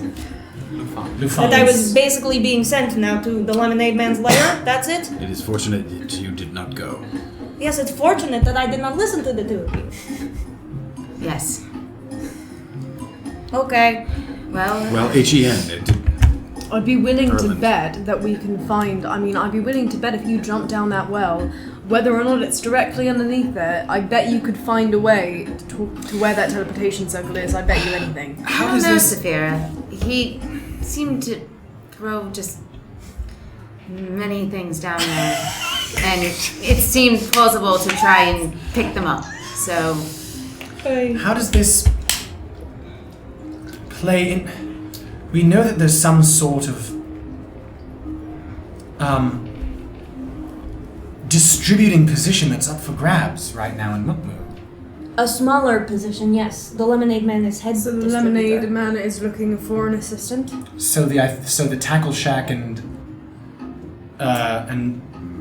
Marissa, the Everetts, and Yes.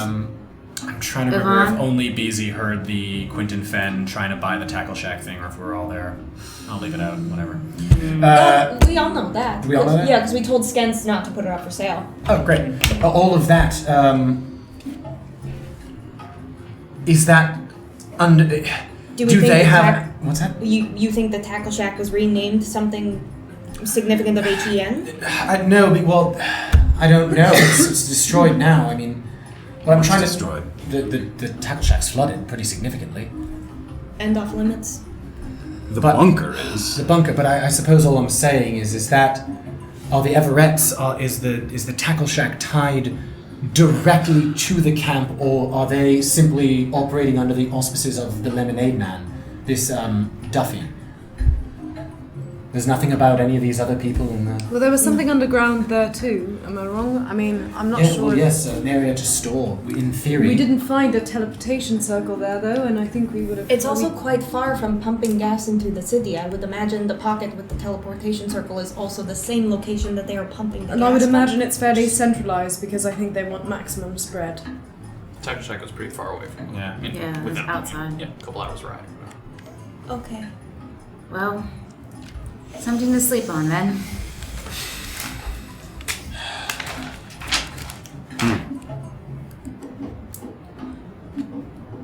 And with a lot on their minds.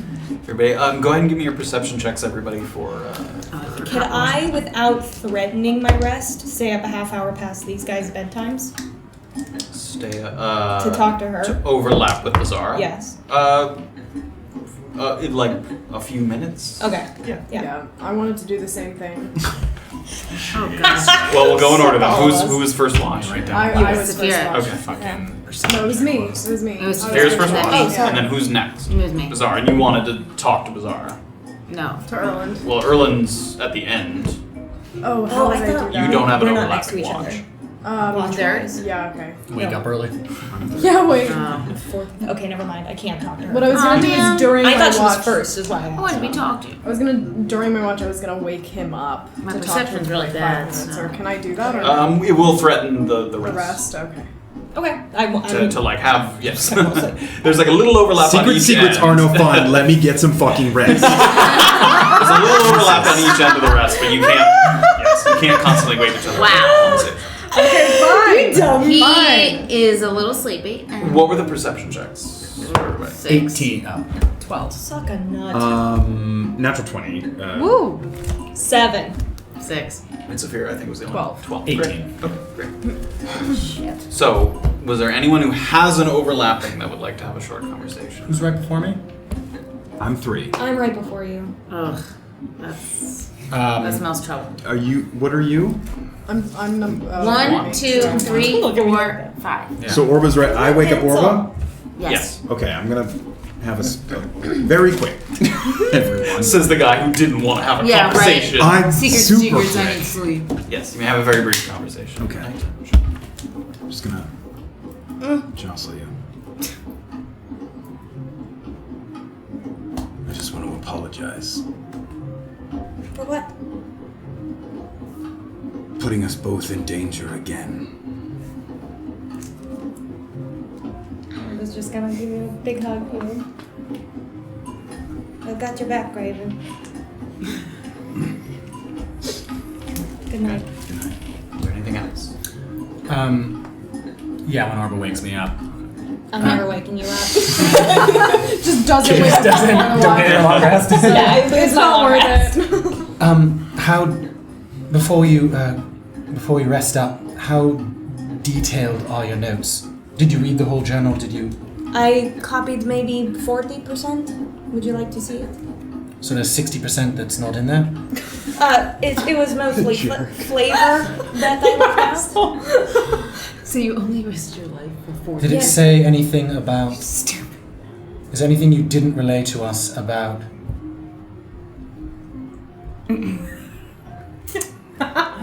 So mad at you. I'm so mad at you. Tiefling. Is there anything about the side effects? In what way? How safe people are with them?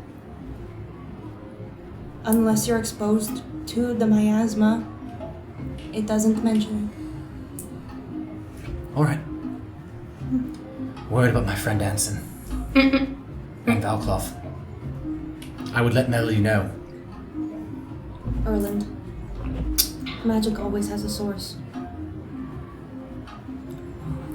Rest up, Tiefling. Orba goes to bed. The morning comes. Everybody has a long rest here. That is where we will go to a break.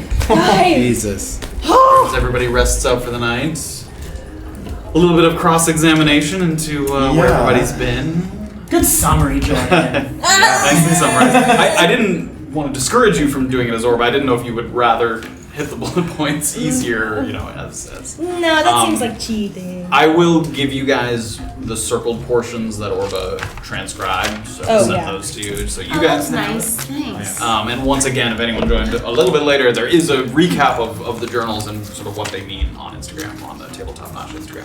Yes, there's flashbacks and love everything. Yeah, there's flashbacks, there's diagrams, there's cute drawings of myconids. It has it all, folks. It has it all. Thank you guys so much for joining us. We'll be right back after a 20-minute break.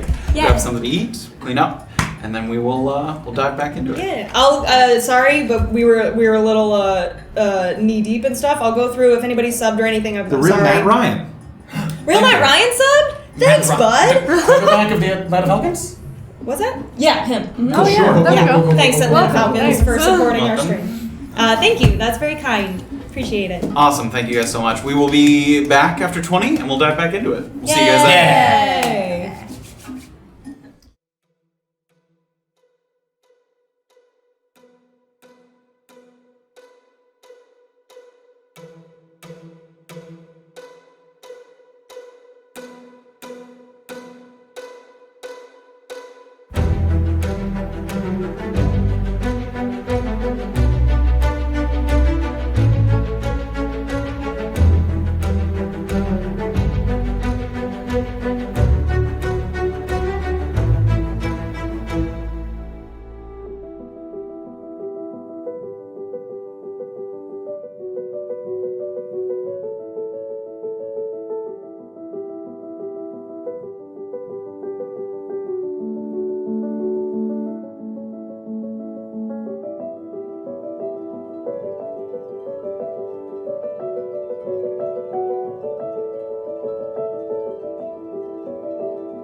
welcome everybody back to Chapter 44 of A Peak Beneath the Veil. Yes. We will return to the Shocky Mountains, having rested for the evening after a ultimately successful but dangerous fight with the Goliath. Very true. And Erland is keeping the last watch. He sort of looks over the group as they rise slowly, with the sun rising as well, sort of one at a time, kind of stretching, gathering their things, making sure they have everything with them. Okay, so Do we have any rations at all? Nothing. You probably have We wouldn't enough have for any this leftover, meal. like, Yeah, because the horses was horse. enough for 1 day's worth, and you had 2 meals of it, so you have 1 more meal left. Oh, I see. So you have enough for the morning's ration. So Safira's I do gonna have some start horse tongue, kind of, yeah. passing out horses, horse meat to. Tough. As we're sort of eating, as I was keeping watch, I'd forgot this, and I'm going to pull out a sort of waterlogged note from my pocket. Oh right. We stopped by the crematorium in the harvesting yard. At Gillian's urging, and we found that this is a. It seems that whenever they cremate someone, I don't know why they're cremating people. But look, a lot of people are dying, is my theory, in these experiments. So they have to have a place to burn them. And they have a sort of filing. Do you come across a filing system? There's a filing system of everyone that's been cremated. no. No, but anyways, they take the name, the height, the weight, the teleportation circle they came from, I suppose, is what that infers, and also notes. And then it says to destroy the copy after entry into official record. We found We don't know one where that the was official filled record out, is. and that was of Dietrich Lightwhistle. Oh. That is important, Erland. Yes. Yeah, I forgot to. I know. It's a lot of information. But he was 5'10", 170, not that that's any of particular use, but he was UC22A. Was this one of the teleportation circles? That's the one, Well, we know 22A, exactly which was which that house one. We in were the... Yes, there. was that listed on whatever you That's the saw? one that's out of service currently. That's the one that's out of So he came from that one, which would make sense because that's where we saw him. Came from it or went to it? Or both. Was he dead before he went through? The note for it was not cremated at the request of D. Geiss. So someone has his body, and it Where- could be the lemonade. No, I think quite the opposite, Safira. Actually, I believe that he was The body killed, was deposited brought there. to Brick Rock, deposited there by whoever stabbed me. What? And then You're right, Tiefling. Brain breaks. How did you forget this as she was talking about it? There was a lot of things. Somehow overshadowed by people being turned into myconids. Yes, that's fair. Well, I think Duffy Guys killed the light whistle, no? The lemonade man? He hates the light whistles. We know this. Now that we're thinking about this, the guy that stabbed me was pretty close to me. Does he look anything like... I specifically, you did not get a good look at him. Yeah. Oh, not like even if I having tracked it both? Okay, cool. No? Does that not make sense? Or someone associated. Sure, but perhaps maybe that sparked the feud now that seems to be happening with the mall fairs in the camp, too. They sent tainted wine, did they not? That's what the note said in that attic, yes? Oh. Yes, it Do we don't think that was unintentional. We think that was some sort of breaking of a bond. I mean, the man with the journal even said, I hope that Duffy Guys versus mall affairs doesn't become a big thing, and Seems like a big thing. yes. Are the Molifair's already not basically at war with the Iron Clouds in the north? Also, who is Duffy Geist to think that he can go up against the Mullifers? Surely they have more money, more power. I mean, I'm not saying that he's not powerful, but Jesus, really? Does he have that much power? Well, maybe he's ambitious. Goodness, know does he's everyone fight with each other on this continent at all times? Okay. Wealth. Well, that's pretty spicy.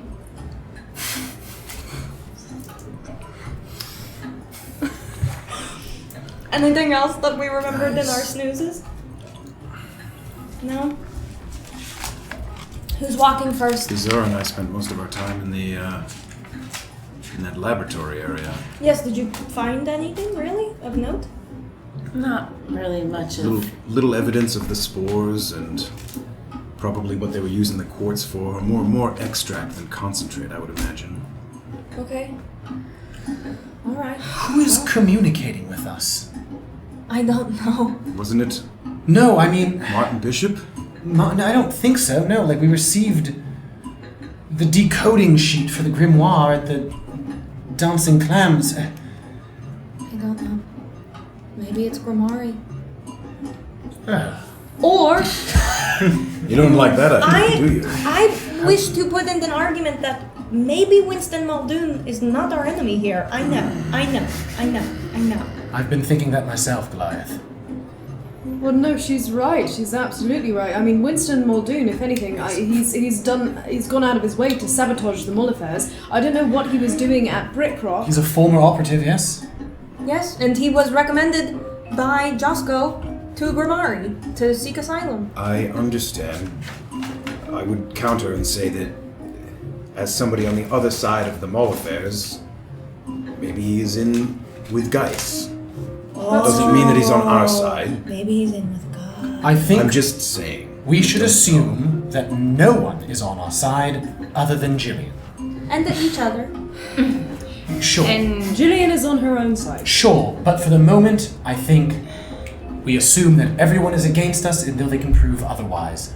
That way we don't accidentally say anything to anyone or entrust anyone with anything. Hopefully, in a couple days' time, we'll never have to see each other again. Alright? oh, great. Thank you, Erland. You wanted to leave Jillian 2 days ago. I'm not saying that as a She point already of... left us for right I'm now, not saying so- that as a point of conflict. I'm simply saying this mission will be over shortly, and until then, assume everyone's our enemy. Sure, Erland. Where's Okay, Jillian? But also maybe Polnick. Not that that really matters in the immediate future, but You'd anyways. like another anonymous letter to go to Polnick? No. Look, I I'd think be we need. afraid that somebody else finds it. Look, we need allies. We have to be careful about who we talk to about this, but we will need allies. And law enforcement, Polnick, Kelsetra? it's not a bad idea. I mean, we've got to be careful. But Polnick seems like a man who can be discreet. Okay. He's also a man I- with limited power. That's true. I would like to seek out Kelsetra. Okay. If Jillian is not... Yes. She actually might... obviously. Kelsetra might be the person we go to first to find Jillian, actually. I I want agree. to talk to Kelsetra. Okay, Graven. I don't mean to pry on your business, Safira, but who was the man who gave you the ride to Mukmu? Oh, Massive? Yes, is he possibly trustworthy in all of this? Is he involved in all this? Not to my knowledge, no, he's not. Can I see if that's true? Not. I don't know that you have a reason to think that that's not true. Denied. I guess. You just deny. I mean, you can't make an inside check unless you have some inkling that. I mean, can you explain to me why you might not think that's true? Because he sort of followed Safira and like grabbed her from us, and given that like we are in Mukmu to do this scouting mission. All I want to know from the inside check, I suppose, is just that like is Massive aware of our scouting mission? The sort of That's not what you're asking. Yeah, I don't think that's what you asked her. no. That's not what Okay. you're asking. All right, let's go. You could ask her that. You could ask me that, but that's not Yeah, I it. think I that's don't fine. mean to pry on your private affairs. I just mean, is he No, a point of yeah. contact? I mean, yeah, he probably is. All right, another name that is on the list of possibilities, I suppose. But Calcetra, I agree. Number one. I agree as well. Okay, on our horses, shall we begin our day? Please. Where are we going to stay when we get there? What about your boyfriend? What about Kelsetra? Teo? Yeah, Oh, for fuck's sake. We were safe there before. it's very nice. Teo's brother is associated too closely with That's the what I lemonade was man. just thinking. Oh, goodness. I think Goliath, Kelsetra might be our best bet. She's the only person in Mukmu that Jillian seemed to trust, yes? Do we even know where she lives? No. I surely don't. We could... The Tiefling could perhaps disguise herself and simply ask at a pub. Is that too risky? Well, I don't know. I don't know. I think we've got to be careful too. I think we should. Do you think Yannick would know where she is? I don't know. Maybe. Honestly, Wouldn't hurt to ask, but I doubt it. I would ask him. Alright, well, on the horses. Who's walking first? I think. I know you already did that. I'll walk again first, sure. Okay. Take the same. Beezaura, would you like to ride with me? Sure. Okay. Okay. And Safira gets on the horse. I'll hop up behind Safira. I suppose we should talk about what we are telling and not telling Josco if we see him again. He's going to wonder where Jillian is. I think Josco likes to mind his own business, quite honestly. He's probably hiding in his castle still. Oh, it's destroyed. He's probably not hiding in his castle. I guess Well, he's probably not hiding we in just his castle. Don't you do that? What the say that we got separated from Jillian and that if he sees her, to send her along to us as quickly as possible. Yes. Yep, sounds right. If we even see him. Yep, True. big if. Okay. Alright, let's go. So the group sets off. I would like to have a word with Beezaura, You may. if it's possible. Sort of So many words. The time Nervous. passing as you Still guys are pretty moving fun. along, sort of, again, still vaguely trying to move in the direction of Josco's bridge. You guys have a moment. I do not wish to really start an argument with you, Beezaura, but I just want to illuminate a little that if the Gentle Void is involved in a process that is looking for people for such a monstrous thing, I'm deeply concerned that why they are interested in me is just as horrible. And I just would like you to possibly take that into account. Honestly, Orba, I was thinking the same. So, there's a lot I've been thinking about in which direction to go with everything, and I think over this time, I don't feel right turning you over to them. Orba gives her like a weird hug as they continue on. I might need to take some matters into my own hands in other ways, but you won't be involved in that. Well, I will be involved in that. I will help you as long as it doesn't mean giving information about me to the Gentle Void. I don't think so. Okay. Well, if you need anything, I am here. I'm sorry for any dishonor that I've done to you, but it's been a rough ride. I understand that. Thank you. And with the understatement of the century, a couple of hours pass by riding. People sort of swapping, trading off who's walking, sort of slow moving with the horses. You start to see some encouraging signs. Patchy bits of grass and vegetation, bristly bushes that you remember seem to pop up in the area around the large canyon after you crossed over it to the other side with the gazebo. A little bit longer and you've sufficiently removed yourself from many of that mesa territories, the calluses, any of those sort of rolling flat hills. And around you are no longer the hills, but these kind of jutting rock formations that spring up. And they limit the number of paths available to you. You kind of have to pick and choose the one that's kind of vaguely heads in the direction that you're looking for the most. And finally, you reach the lip of the canyon. Seeing it now for the first time in full daylight. When you crossed over it on the bridge initially, it was a little dusky at that point. So the sun setting. A sparkling stream snakes its way along the bottom, far below you. And its steep sides are striped with these kind of banded colors of reddish-gray rock and clay. Having strayed a ways to the east to avoid the cracked gorges when you guys attempted to avoid that area, and the last sip, you gauge that you'll have to follow this canyon to the west to try and return to the site of Josco's bridge. So you start to make your way to the right, now with the canyon on your left. And as you continue, there's kind of a ridge that rises up on your right, and you have this kind of shaded shelf. So there's like flat ground, and then a ridge here, and then the canyon off here. So it opens you up to sort of visibility on the left side in the canyon, but on your right, you're pretty well covered. So to anyone who might be coming from the mesas or the calluses, they'd be hard pressed to sort of see your little group traveling along, which is useful to you. There's a refreshing breeze that kind of makes for some of the easiest travel that you've experienced thus far in the mountains. A welcome change from the constant sort of inclines and cracks. You start to move around a slight bend to the right as you follow the canyon. And reflexively you pull up. As you catch sight of what appears to be a crowd of humanoid figures. A couple of 100 feet down the path. But with an additional very careful peek, the crowd's enduring stillness allows you to discern that they appear to be dead. All of them. Perhaps 20 or so bodies, consisting of two distinct styles of dress, the bone-accentuated blacks and reds of the Black Lions, and a number of embellishment-free, dull gray cloaks that mean nothing to you if not for your memory of the Lakafuyu hunting party that was traveling through the mountains that you had a brief encounter with days prior.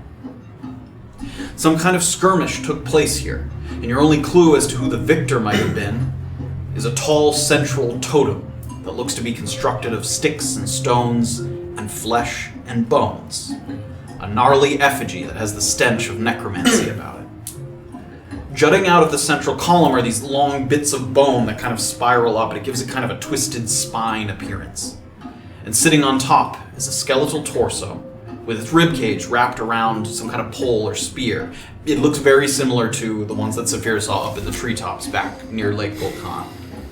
However, the eyes do not appear to have that kind of orange glow. You're not sure if it's not currently active or whatever it is, but it doesn't have that kind of glowing bits in its skull. And one other thing that catches your eye is that just a little ways off from the site of this clash, maybe 50 feet even further down, is a small overturned horse-drawn wagon. You can see the driver kind of slumped over in the dirt, riddled with crossbow bolts, but it's too far to make out any other features other than the blue arming hood that he's wearing.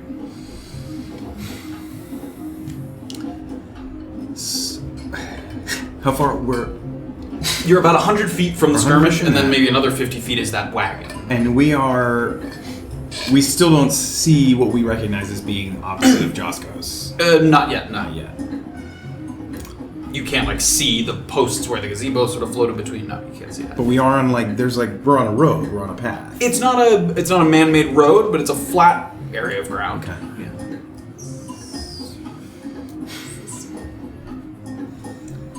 Can I take my spyglass out and see if the person at the top of the totem could possibly... Totem? Is a half-orc, skull? The skull on top? Yeah, I guess look at the teeth. Give me a perception check. Oh, smart. Got 20? Oh! You're able to get... It looks like, as you weren't able to tell this until you looked through the glass, but it looks like it is kind of facing in your direction, so you get a pretty good look at the face. It doesn't look like a half-orc. It looks like a human. Okay. If you're just guessing based on the sort of skeletal nature. Okay. Is anyone left alive? Not that you can tell. Not that I can see, no. No, but I think we want to avoid, that looks familiar. Am I wrong? It's not glowing like the others were, but maybe I should try to fire some. Would you like me to detect magic, perhaps?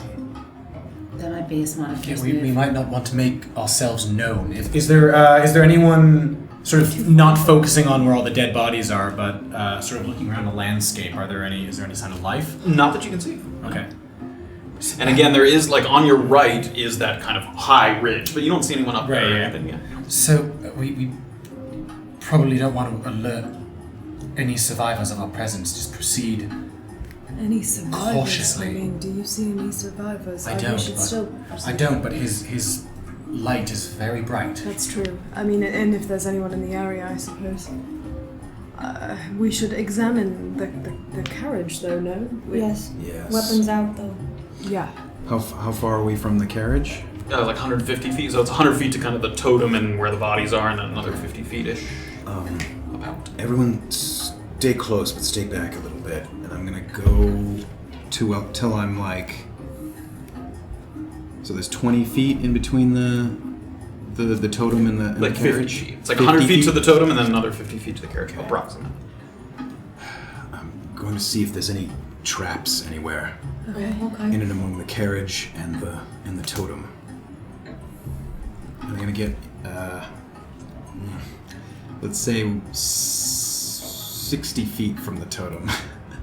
So you're moving up 40 feet, so now you're Yeah. 60 feet. Sure. You do so. And I'm going to cast Find Traps. Sure, go ahead and read that. This is the first time you've used that, I believe. I So, look down, I'm like, in a has range- a thing for fine.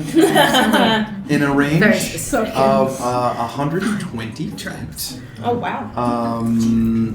I'm going to sense the presence of any trap within range that is within line of sight. A trap for the purpose of the spell includes anything that would inflict a sudden or unexpected effect you consider harmful or undesirable, which was specifically intended as such by its creator. Thus, the spell would sense an area affected by the alarm spell, a glyph of warding, or a mechanical pit trap, but it would not reveal a natural weakness in the floor, or an unstable ceiling, or a hidden sinkhole. It has to be an intentionally placed trap. It can't just be like spell a hazard. merely reveals that a trap is present. You don't learn the location of each trap, but you do learn the general nature of the danger posed by a trap you sense. Oh, interesting. Within 120 feet. Okay. That's cool as hell. That's fun.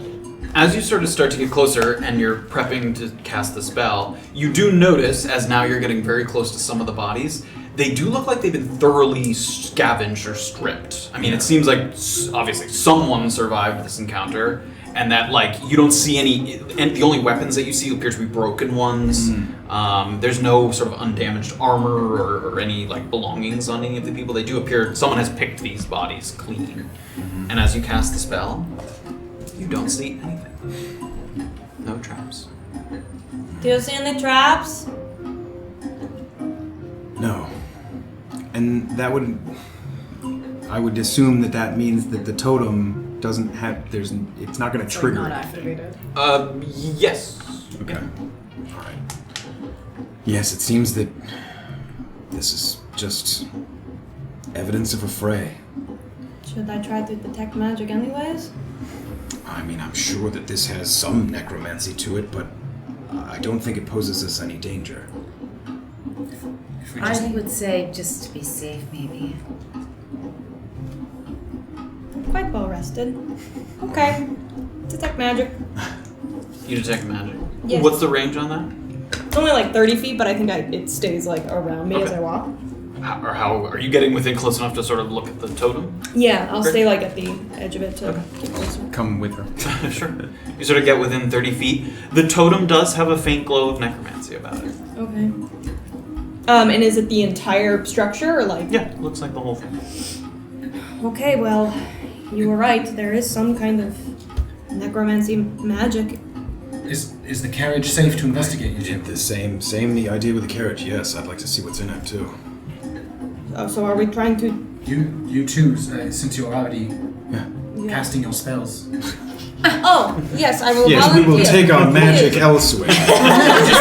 I'll look if you like, Continue. but you We will worked watch and so hard, supervise. you might as well continue. Yes. Graven? Over to the carriage. Sure. And this sort of this sort of shelf that you're on, it's not huge. It's probably 60 feet-ish across. So the totem's kind of in the middle, so you can kind of stay if you wish to, not walk directly by it. I mean, not super close. Sure. Stay 20 feet away. Sure. And nothing happens. As you Orb is sort up of on the walk ridge. by. Sure. You guys start to move towards it. So you're moving towards the upturned wagon. Yes. Great. Keeping an So eye you for see movement. you don't see any movement. Keep it open. You walk up to, and the first thing, because the carriage kind of tipped over, the driver presumably has kind of rolled just a little bit away from it in the direction of you. So you get to his body first. And again, not someone that you recognize, a human man, blue arming hood, again riddled with a number of what look to be crossbow bolts kind of across his chest. Which we've seen the Lakafuyu with. Yes, you saw Yeah, them with we crossbows. have, Yep. And give me an investigation check as you kind of take a look. Both of you can do it. Yeah. Don't worry, you just sit down. So you're intelligent. He will just sit down. 21. There we go. So you guys sort of pat down the body, and again you notice what Graven saw at first, which is that it does look like this guy's been stripped of some belongings. His belt has been taken out. It looks like kind of loose pants. It looks like perhaps, if he had a coin purse, you don't see that. However, Damn. tucked into one of his boots, you find a note. Oh, man. It's my first note! Give me the note. So many good notes. So many good notes. Yeah, so many good collection. Raven doesn't see it, but he senses My her first name is pulse serious. heighten I see. Very different. Beezy's standing in the back. She sees Orba get a note. Like Damn oh, this is a long one. I'm the note person. I read all the good notes. What have you got? It appears to be a note to Josco. I'll just read it. Mr. Tibbets, we received word of the unfortunate attack on your premises and wish to convey our sympathies on behalf of the Black Lions and Seer Hothbow. We have heard this name before, yes? Seer Hothbow? Yeah. Where did we hear that? We've heard this name before. Who, I'm sure you are aware, exercise poor control over their creations. That's the myconid mutant creature. We would understand your reluctance to conduct business with them going forward, but an arrangement we have with the Black Lions necessitates their continued use of your bridge, so we hope that this sum of gold and ample collection of fine painting supplies serve as compensation and a gesture of goodwill. I think it goes without saying that Seer Hothbow will be sternly warned regarding future conduct at your property. Be well. Well, I doubt this gold is still here. So is that from? Do you believe that to be from Black Lion or from someone from the harvesting yard? This Maurice. Oh, excuse me. I don't know. From the harvesting yard, I mean, they must use this path and they must use Josco's services to ferry things back and forth. The wording kind of suggests that they're throwing this Seer Hothbow and the Black Lions under the bus, so perhaps they are just an associate of them. So yes, maybe the Myconid camp people, perhaps, yeah. Hothbow, we've heard this name before. I'm having trouble placing it. I can't remember. Me neither. Perhaps a Black Lion necromancer, one of the leaders. Seer. That sounds like a necromancy thing, though. I don't know. They're creepy. Okay. Seer is a title that transcends just the Black Lions, but it does seem to note something about higher position. Was that? Can I ask this only because I don't remember if I was present? Was that the guy's name who Safira found the note on that guy, or he said something about Seer Hothbow, the dead Black Lion that you found? Oh, was that on a Seer Hothbow? Oh, who is who's Seer Hothbow? This is a carriage, a horse-drawn carriage, and the whole thing is upside down? Yes. It's tipped over, yes. Oh, okay, on its side, maybe? Yeah, on its side. Alright, I'm gonna climb up on top Yeah. and open the door and Sure. see if I can Take a see look. anything. Give me an investigation check in there as well. Still no magical nothings? No. 11. 11. Okay, you take a look through. Again, you do not see the things that were mentioned. No gold, no painting supplies at all. The carriage appears to be pretty emptied out, as far as you can tell. Safira and Beezaura communicated to us that the dying Black Lion had a scroll on him that said Seer Hothbow requested help at the Calluses from the Black Lions working at the camp. Yes. Those marked for death, now is your time. Got it. But this note passes off anything that happened to Josco as being because of the Black Lions, but he was attacked by one of the mutants. Well, perhaps the Black Lions are utilizing the mutants and one was, one escaped, one was astray. It sounds like a scapegoat situation to me. I mean, like I said, they threw them under the bus pretty hard, so... Yeah, maybe.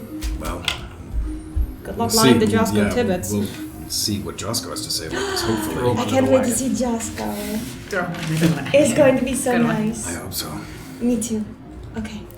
Well, let's get the horses around this mess, I suppose. Right.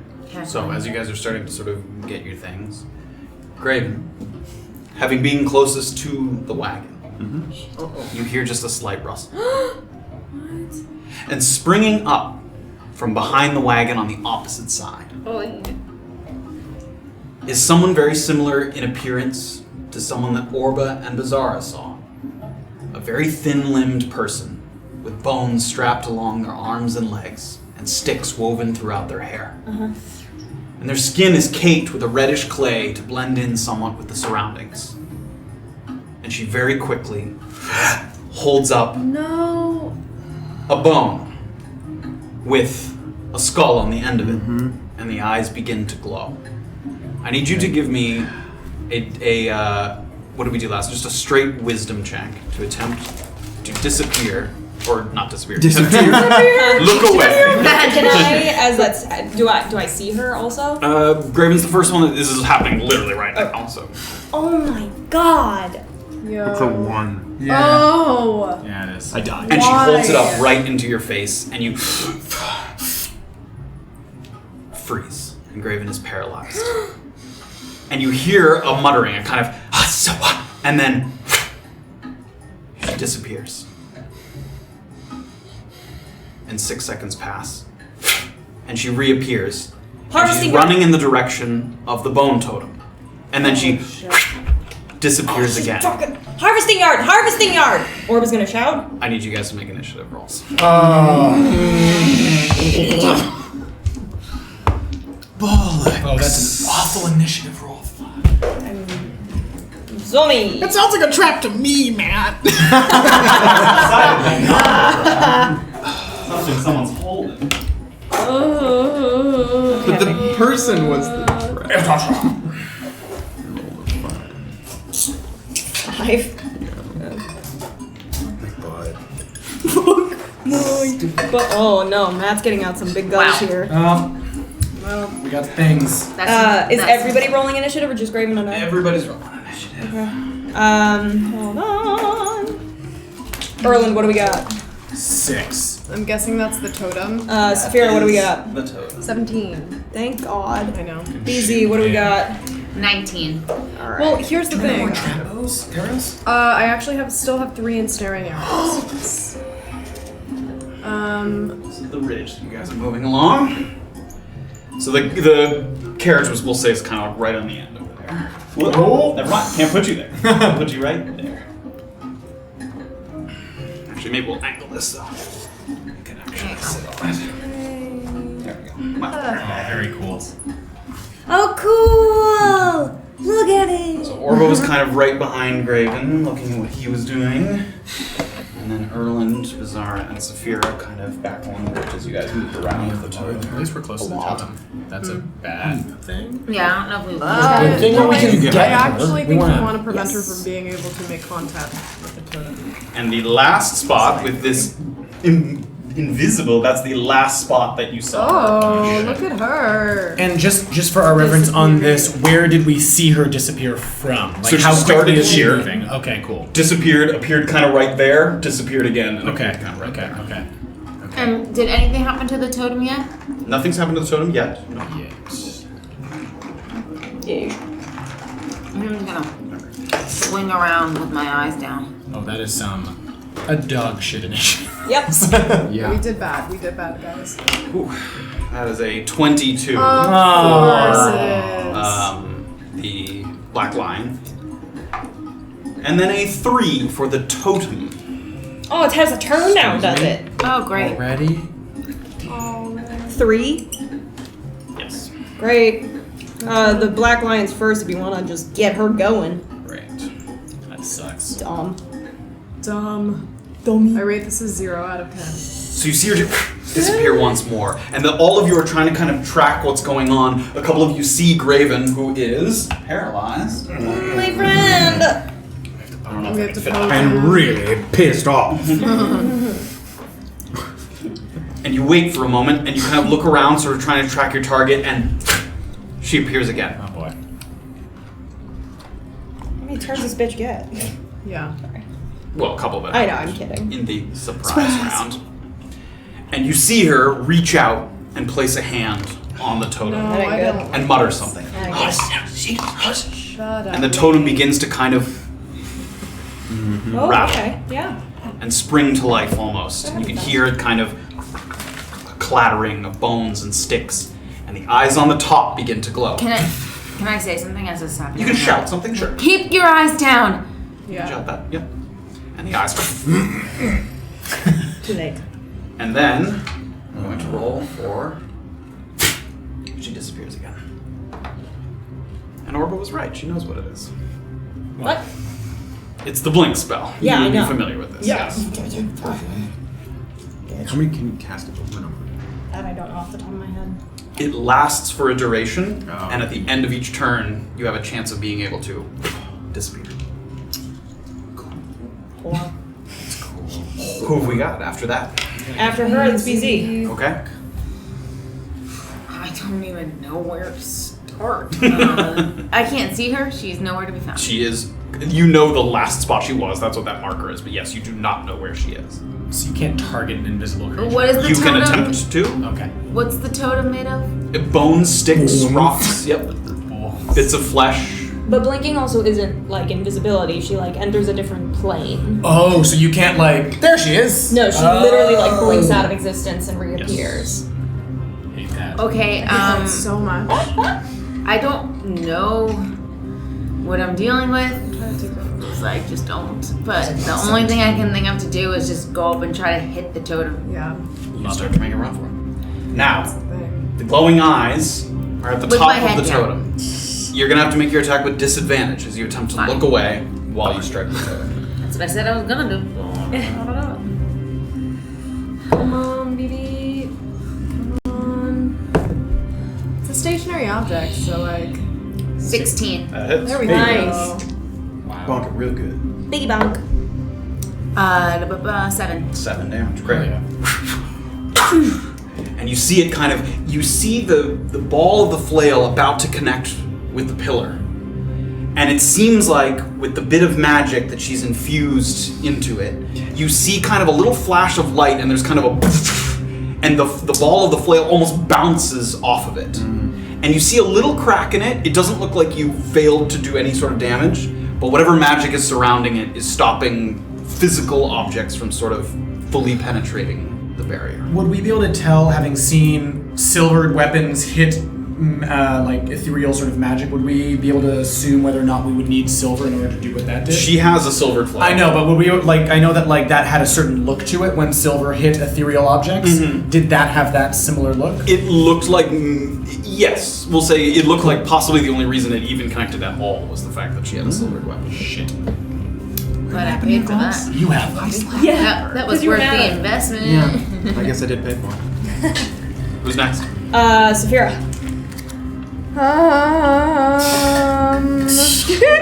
Show yourself! Okay, I still have 3 of these ensnaring arrows, but what I don't know, and I don't know if Safira would know this either, is if it hits her, if that prevents her from blinking. Give me an Arcana check. Oh. Oh. 18. You've never truly experienced it firsthand, but you've heard of the blink spell before. It's a spell used by sort of powerful spellcasters. It does not. They can still blink out of existence, Okay. In that case, even if ensnared or under the restraint. In that case, I don't think I have any silvered arrows left.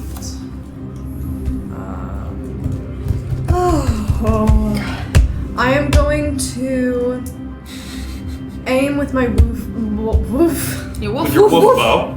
My wolf bow, and try to hit the totem Make an rather attack. than her, because I think that's gonna be easier. And it's not gonna hit. It's a totem. It's a pole. 13 to hit. 13 hits. Fires the bow. The arrow sign gets flung off as you see kind of a pulse of purple energy come off. So that means that I don't get to activate Animus unless it Yes, actually it did makes not hit the contact. target. Great. That was stupid, I guess. Okay. No, you know now. How do you know? I don't know if I want to move anywhere. If I, like, theoretically, if I moved up to where she is and I were able to, like, stab her with the wolf bow, would that count? Do I get Animus activated if I can What do is that? the wording on the bow? It says, it just says, like, it can be fired normally when firing Fired from the bow. taboos recur. Firing, yes, is the operative word. Okay, fine. Well. Because it's the bow that's magical, not the arrow. Not the arrow. Okay, then I'm just gonna move up to, like, a place where I've got a better eye line of, like, a few squares 10, towards. 15, Yeah. 20, 25. Yeah, I further? just want to, and then just 30. sort of have my bow ready for where the last place I saw her was. Okay. You can't ready an action because you used one, but Right. yes. Okay. But I'll hang out there. Who's next? Orba. Okay, so I'm gonna run over to Beezaura. And I'm 5, going 10, 15, to 20, 25. put my hand on her shoulder Breathe deep, Beezaura, and I'm gonna cast Dragon's Breath. Yay! Go ahead, read the text. I'm so excited. Oh, I got this just for you, girl. You guys just made up too. You touch one willing She wasn't creature. gonna do this if I said it. Yeah, forget that. Go straight over. You touch one willing creature and imbue it with the power to spew magical energy from its mouth, provided it has one, and you do.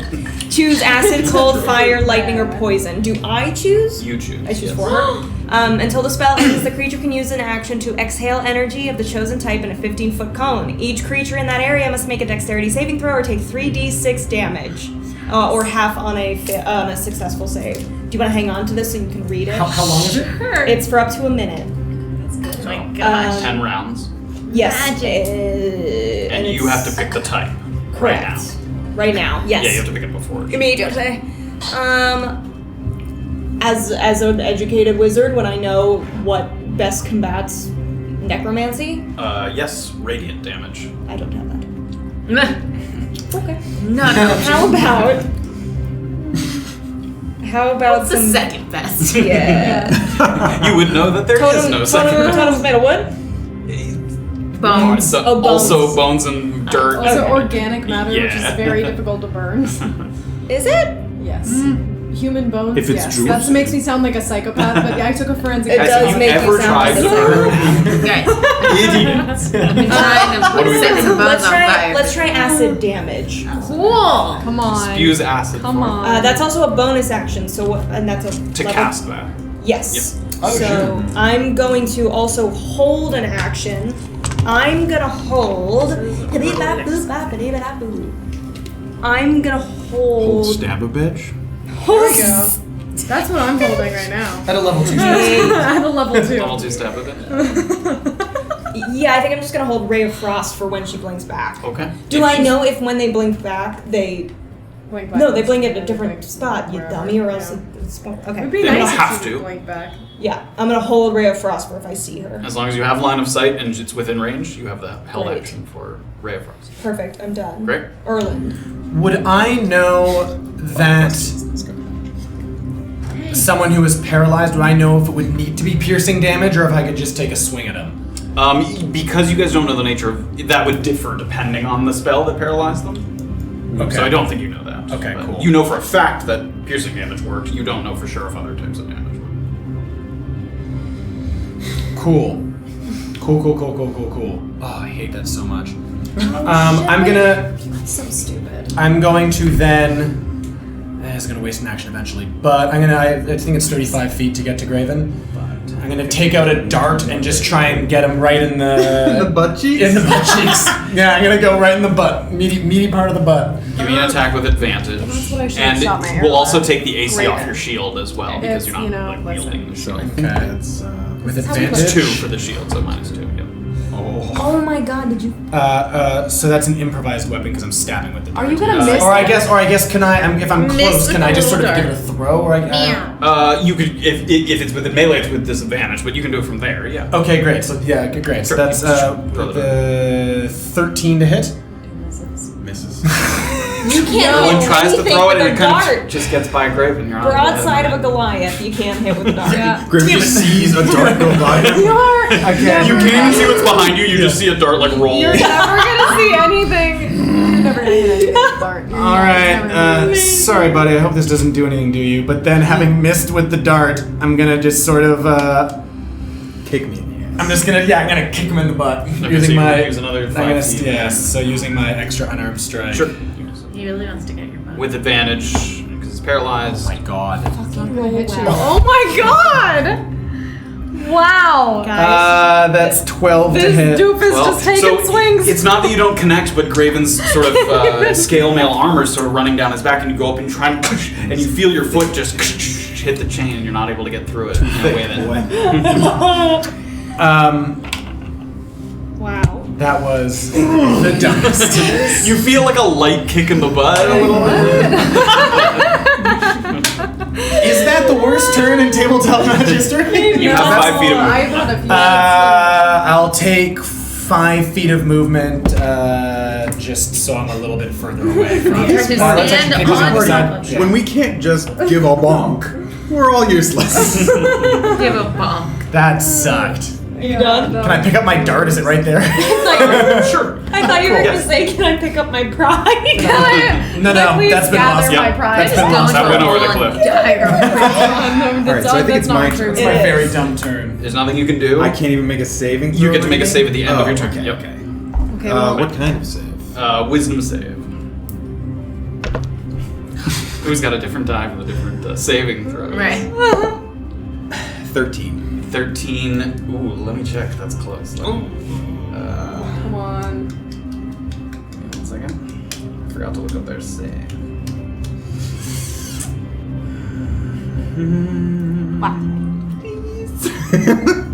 That's safe. Hey, you're back. Now I don't know when I'm gonna fire my arrow at. Erland's though. ready for the gas slam. Graven breaks free. Huh? Pull the action. Yes. It's not sexy, but Where did she go? She blinked. Or she disappeared. she blinks. All right. And that's it. I can't move. I can't. You can. That's the end of your turn. turn. Yep. Got it. Is the totem. It's the totem. I Great. don't want to know what this totem is. You hear a few more vibrations. Very good. You don't. I'm. And the eyes at the top of the pillar kind of flash out a little bit. And you kind of flinch, expecting there to be possibly a sense of paralysis setting in or something, but that's not what happens. You look around, and you see the bodies of the Wakafu Big and the hole. black lines No fucking way. start to rise Of course. from the area around you. Oh, that spell, does it... Can you hold that card up for me just so I can see it real quick? Of course. It is concentration. That's what I was looking Or- for. Fuck! If Wait, I it get goes away? if I get hit, that goes Orba away. has to maintain concentration. How? Graven likes fighting. Better with use that it stuff. You quickly get than. powers. No, you don't get powers. Okay. It's so I can't go like, A you really have it. effective No, you defense. have it. Oh, you have the turn. The zombies have joined the fray at an 18. Wow. Okay. Alright. And you see the bodies kind of lurch up into a sitting position and start to pick themselves up. And you see the life kind of artificially return to their eyes as they look around and kind of fixate on their targets. Yeah. Alright. Is that it? Yes. That's, What's up? that's the lady man Black person. line. Wherever she may The be. lady man person. Lady man. the lady. The black lion. I don't judge. There's a moment, She's an asshole. and she blinks back into existence. Where is she? Make your attack roll. Yeah, that's right. Get ready, girl. I'm coming. Come on. Coming for you. I was just gonna like power this thing up. 16 to hit. 16 hits. Hell yeah. Yes. I'm come intelligence fiend. 8, and I believe I did Ray of Frost, so it'll be a movement speed. Not that that matters because she's blinking. 2. 2 damage. Great. As soon as she appears, Orba fires off a ray of frost that catches her a little bit. You see her kind of flinch from the feeling of the cold. But she once again, she uses a bonus action to chant into the pillar, which continues to kind of vibrate. You feel the energy kind of pouring off of it, a kind of smell of decay and death coming from the totem. She's going to use her action to hold up her staff. I need Orba and Beezaura to make wisdom saving throws. Actually, make yours with advantage because you were looking. Damn. Yeah, you were like. Oh, you I took was- your action at disadvantage to look away. I was looking dead at her. I did Wisdom not. 23. Suck it. Woo. 17. Woo. You both save. And she Way to brings go, it back guys. down, sees that it kind of. You guys were able to sort of turn away from it, have it not affect you, and she begins to walk a little bit further. This bitch, stop moving behind your totem. And she Oh. damn it. Stop. I want to hit you. Hold your action. No. Hold it. No, I'm not going. Now I'm gonna fire one of these zombie things so I can be a mean Okay, wolf. she's done. It's me. They're all zombies, not like ghosts or spirits. Yeah, they seem to be physical bodies, yes. Okay. I will deal with the undead. Kill her. Do you have it? Do you have it? Okay. I'm gonna breathe some acid on this totem. Woo. Okay. 15-foot cone. You can't get a zombie with it, but you can breathe it Okay, on even the if I totem. move? I think they're all further than 5, 10, 15, 20, 20. Yeah, none of them are Okay. within 15. Then feet I'll of just go for it. and you watch as Beezaura, instead, you've seen her do it with the fire, but she opens her mouth and this kind of torrent of acid comes spraying out. Some exorcism. Sort of coats the area. I'm like just watching it all happen. The totem automatically fails dexterity saving throws. So much damage. So what do I roll? 3d6. It's on there. Oh, 3d6. Oh, no, that's the real one. The real one. I mean, like the one I heard.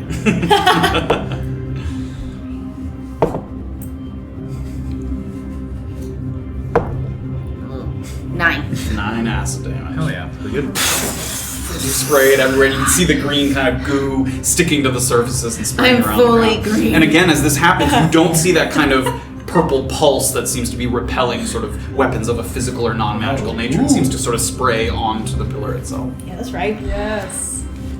Good job, You have Leah. movement, that's it. Or I'll just stay there. Keep Looking at the Like, ground. sounds like a good job. Just keep my head down and just keep on blowing some acid. Okay. Who's next? Zombies. The zombies, great. The zombies begin to lurch towards their targets. 25, 10. You know what? If you touch, I'm gonna go ahead and Oh, look at that no. shield spell that I Yeah, equipped. look. Listen, I don't like anything that's going on right there. That looks terrible. This one is going to use its action to Get closer. dash and get closer, but that uses up the action. It can't attack. You're gonna get 2 attacks from Yep. the zombies here. I'm just staring at the one next to me. Damn, goes bring attack action. Come on, Orba. 22 to hit.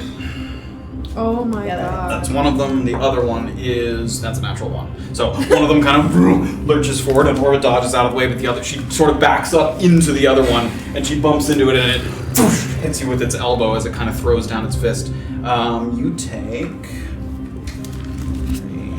4 bludgeoning damage. Okay, and as Orba's like turning This from was the that one that hit you. hit, she instinctively points her finger at the guy who got her and casts Hellish Rebuke. Great.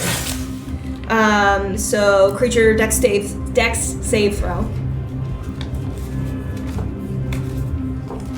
That is a 17. Okay, he saves, but he takes half. Okay. Where is that D10? There it is. Yeah, okay, 2d10. 10, 13, 6. 6 damage. Great. 6 Fire damage. Great. You see a eruption of flame kind of come off of Orba as she fires back at the zombie. I need you to make a concentration saving throw. Yeah. I should have given you Gosh, remind me what I do with that again. I'm sorry. Is it just a straight save? There's no modifier on it? I believe, yeah. Sorry, I always forget that.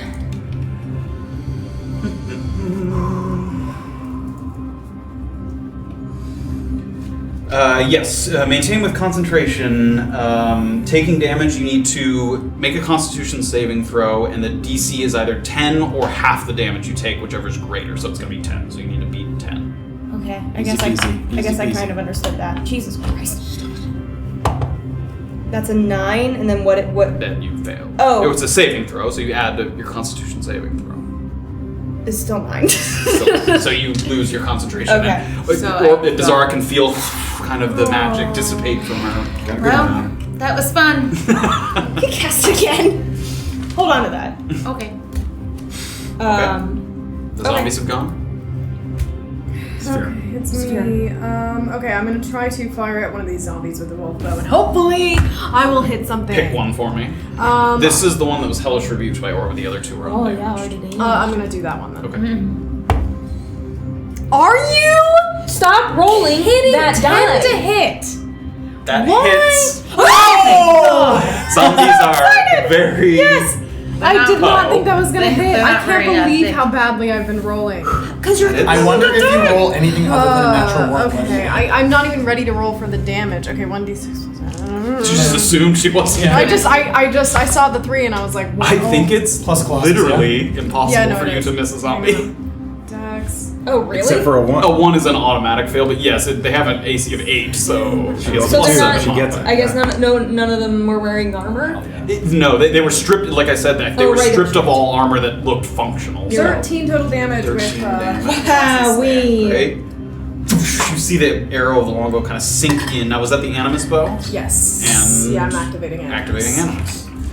Is it the same form? It is. I'm So in it's- the same build Buddy, out. It's bear with It's wolf the- head? Yes, it's the full tank. Great. bear. Do you have a bear with wolf head action? No, but I have a bear. Shit, did I take that out here?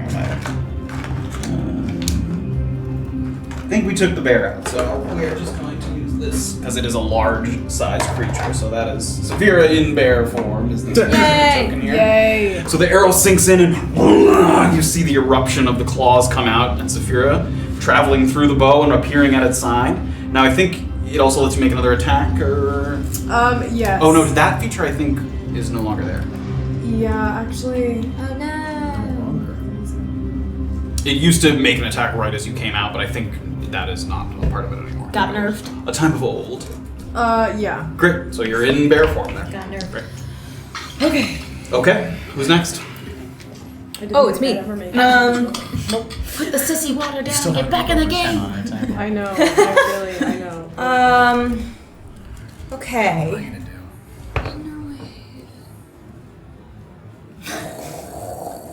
We're gonna start speeding up our rounds here. Okay. People gotta give it a little. Okay, forethought. sorry. Yeah. Okay, I'm gonna put my hand on Beezaura again and cast Dragon's Breath. Okay. Acid seems to do just fine. Once again, you feel infused. Are you using the same type of damage? Yes, acid Okay. seems fine. She really likes me Concentrating now. once again. She And hates that though. and then I guess seeing Safira there, I'm gonna just go ahead and cast like Ray of Frost at the totem.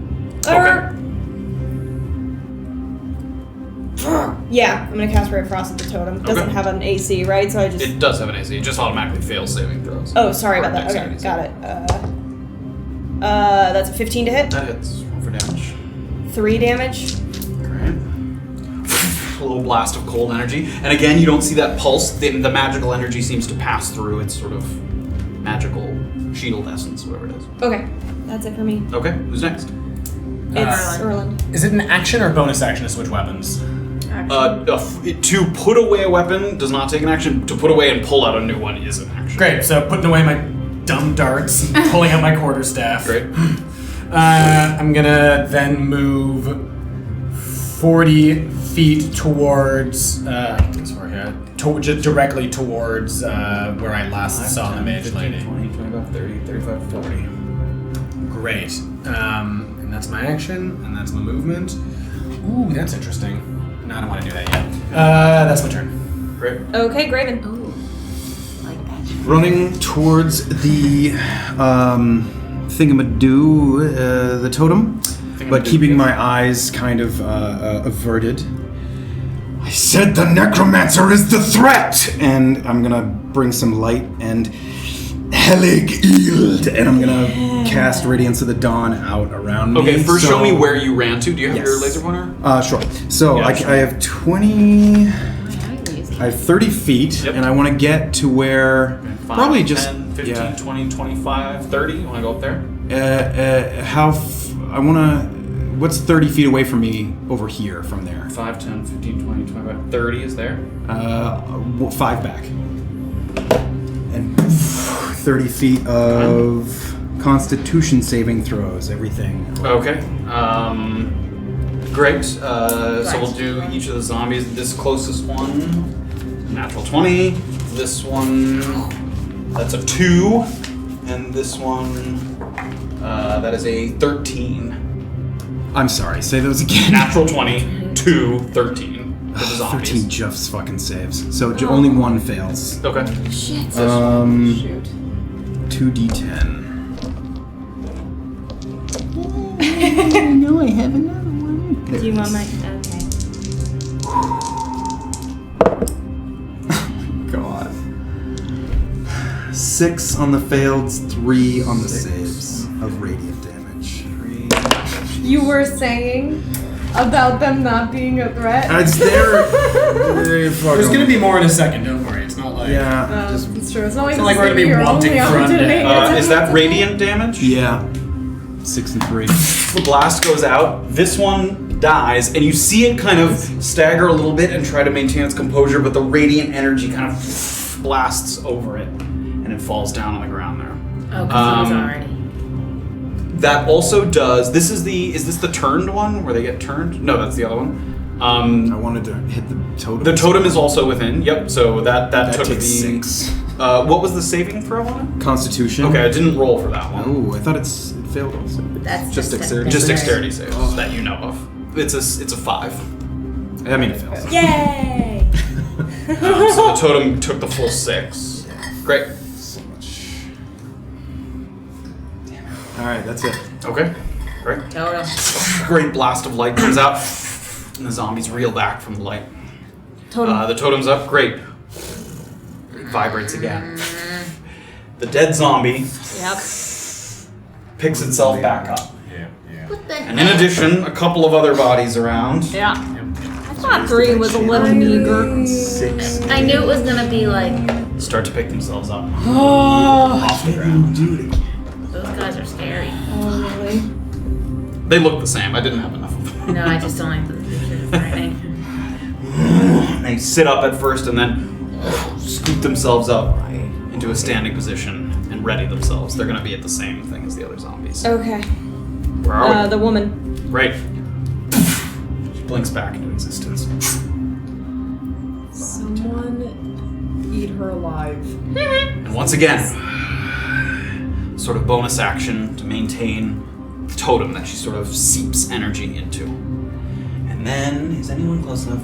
She takes her staff, and this time instead of kind of holding it up to let the eyes glow, she points it forward, and you see kind of a purple bolt of necrotic energy come out. And I need, this is actually just an attack roll on Beezaura. That is a 18 to hit. Nope. Flying out. And Beezaura brings the shield down and blasts away, and you sort of redirect the energy into the side of the cliff. And then she's going to attempt to disappear again. Literally, it's Which she does. No! She sucks. I want her to stay. That was 1, 2, 3, 4. I'm just counting the number of times she's done it. Yeah. What? How long No. does that spell last? Okay. Seems like there's a number of times that she can I don't know. Oh my god. She disappears again. Alright, Beezaura. And now that other zombie, I'm acidating again. Great. So this time you can hit this one zombie Yeah. and the totem at the Yeah, same time. I'm going to do that. Great. The totem automatically fails, but the zombie rolls a 4. Yay! Great, so. So that's the 6.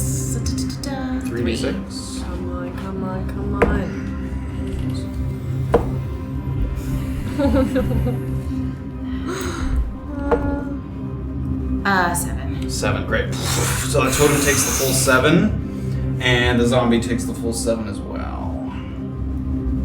Great. And the ass, you see it kind of eating into the like remaining tattered clothes on one of the zombies, and you see some of the flesh kind of drips off of its arm Yikes. and splats on the ground as the acid eats into it. I'm gonna do, since I took a long, I'm gonna do action surge and do it one more time. Yeah. Does it limit the number of times you can do it per turn? Just so I know. I didn't read that, but go ahead and give it a skim. Until the spell ends, the creature can use an action to exhale energy as just type Use an action, 55. Each creature. Yeah. Do it! Yeah, Doesn't say Do per it turn. again. Yeah. Now I'm gonna do it again. Come on. It's my Sort of favorite summons thing a little extra energy. Again, the totem automatically fails, This counts as and the objects. zombie rolls This is a objects. 13. It's my spell save. I think so, yeah. Fails. 3d6 to both of them. Whoa. Come on, come on. Objects. Man, am I good at picking out spells or what? 10. 10, great. So they both take the full 10. Great. Another layer of acid kind of eats, and this zombie looks like it's kind of rattled and it's trying to lift up its arm, and another piece falls off of it. It hasn't quite gone down, but you've sort of That's eaten gross. away at its flesh. And the totem? I mean, it's you spray the acid all over it. It looks. Is anything happening to it? No.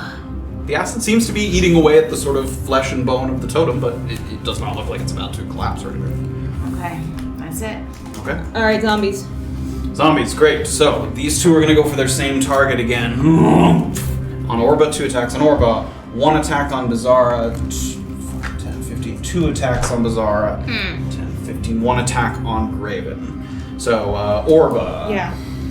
19 to hit. Yeah. 2 to hit. Yeah, that one misses. Beezaura. 13 to hit. Nope. 12 to hit. And Graven. 16 to hit. Hits. So 1 hit on Orba and 1 hit on Graven. Yeah. Orba, you take 5 bludgeoning damage. Graven, you take 4 bludgeoning damage as you feel the slamming sort of motion come out from the zombie as they sort of swing their limp arms to bump into you. Okay, I'm throwing for Constitution concentration. saving throw. Concentration saving. Natural 20. Yeah! She I still am feels invincible. it. Maintains her focus. Okay. Great. That's the zombies. Safira. Safira's gonna take a second to shout. Oh, I can't You shout can. anything. Yep. To roll. Yeah, she's a wolf head, so she can howl. I can't do anything. Okay, never mind. She's thinking really hard. Orba, get the hell out of there! I don't see where she blipped in and out of existence, so I'm gonna. Well, you did because she disappeared from here last time. You're right. You haven't seen kind of really her most recent spot. And okay, I'm gonna take a. If I have a multi-attack, can I make one attack on one person, then another attack You on can. a different Yes. person? Yep, Okay. you can. So I'm gonna attack the one that's behind Orba Great. now. Go ahead and make your attack roll.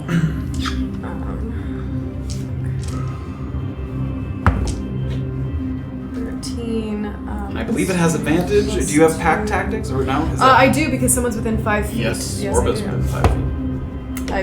Okay. Gonna still take that first roll. Strength. What's my strength again? It's the bear strength. Yep. The bear strength. Oh, right. Okay. So 13, 16, 18 to hit. That hits. I Roll got for it. damage. Okay. Kill everything. Murder everyone. I'm gonna try. Okay, and do I get Colossus Slayer when I'm a bear? We decided do, about this. yes. Okay. 5, 8 so far. Oh, 9. Come on. 9 total 9 damage. Great. Comes out with a big terrible. claw, smashes it. That was Yeah. this one. Okay. And now I'm gonna sort of lumber over to the other one and try to fight that This one? Yes. Great. The other one that's cornered in front of them.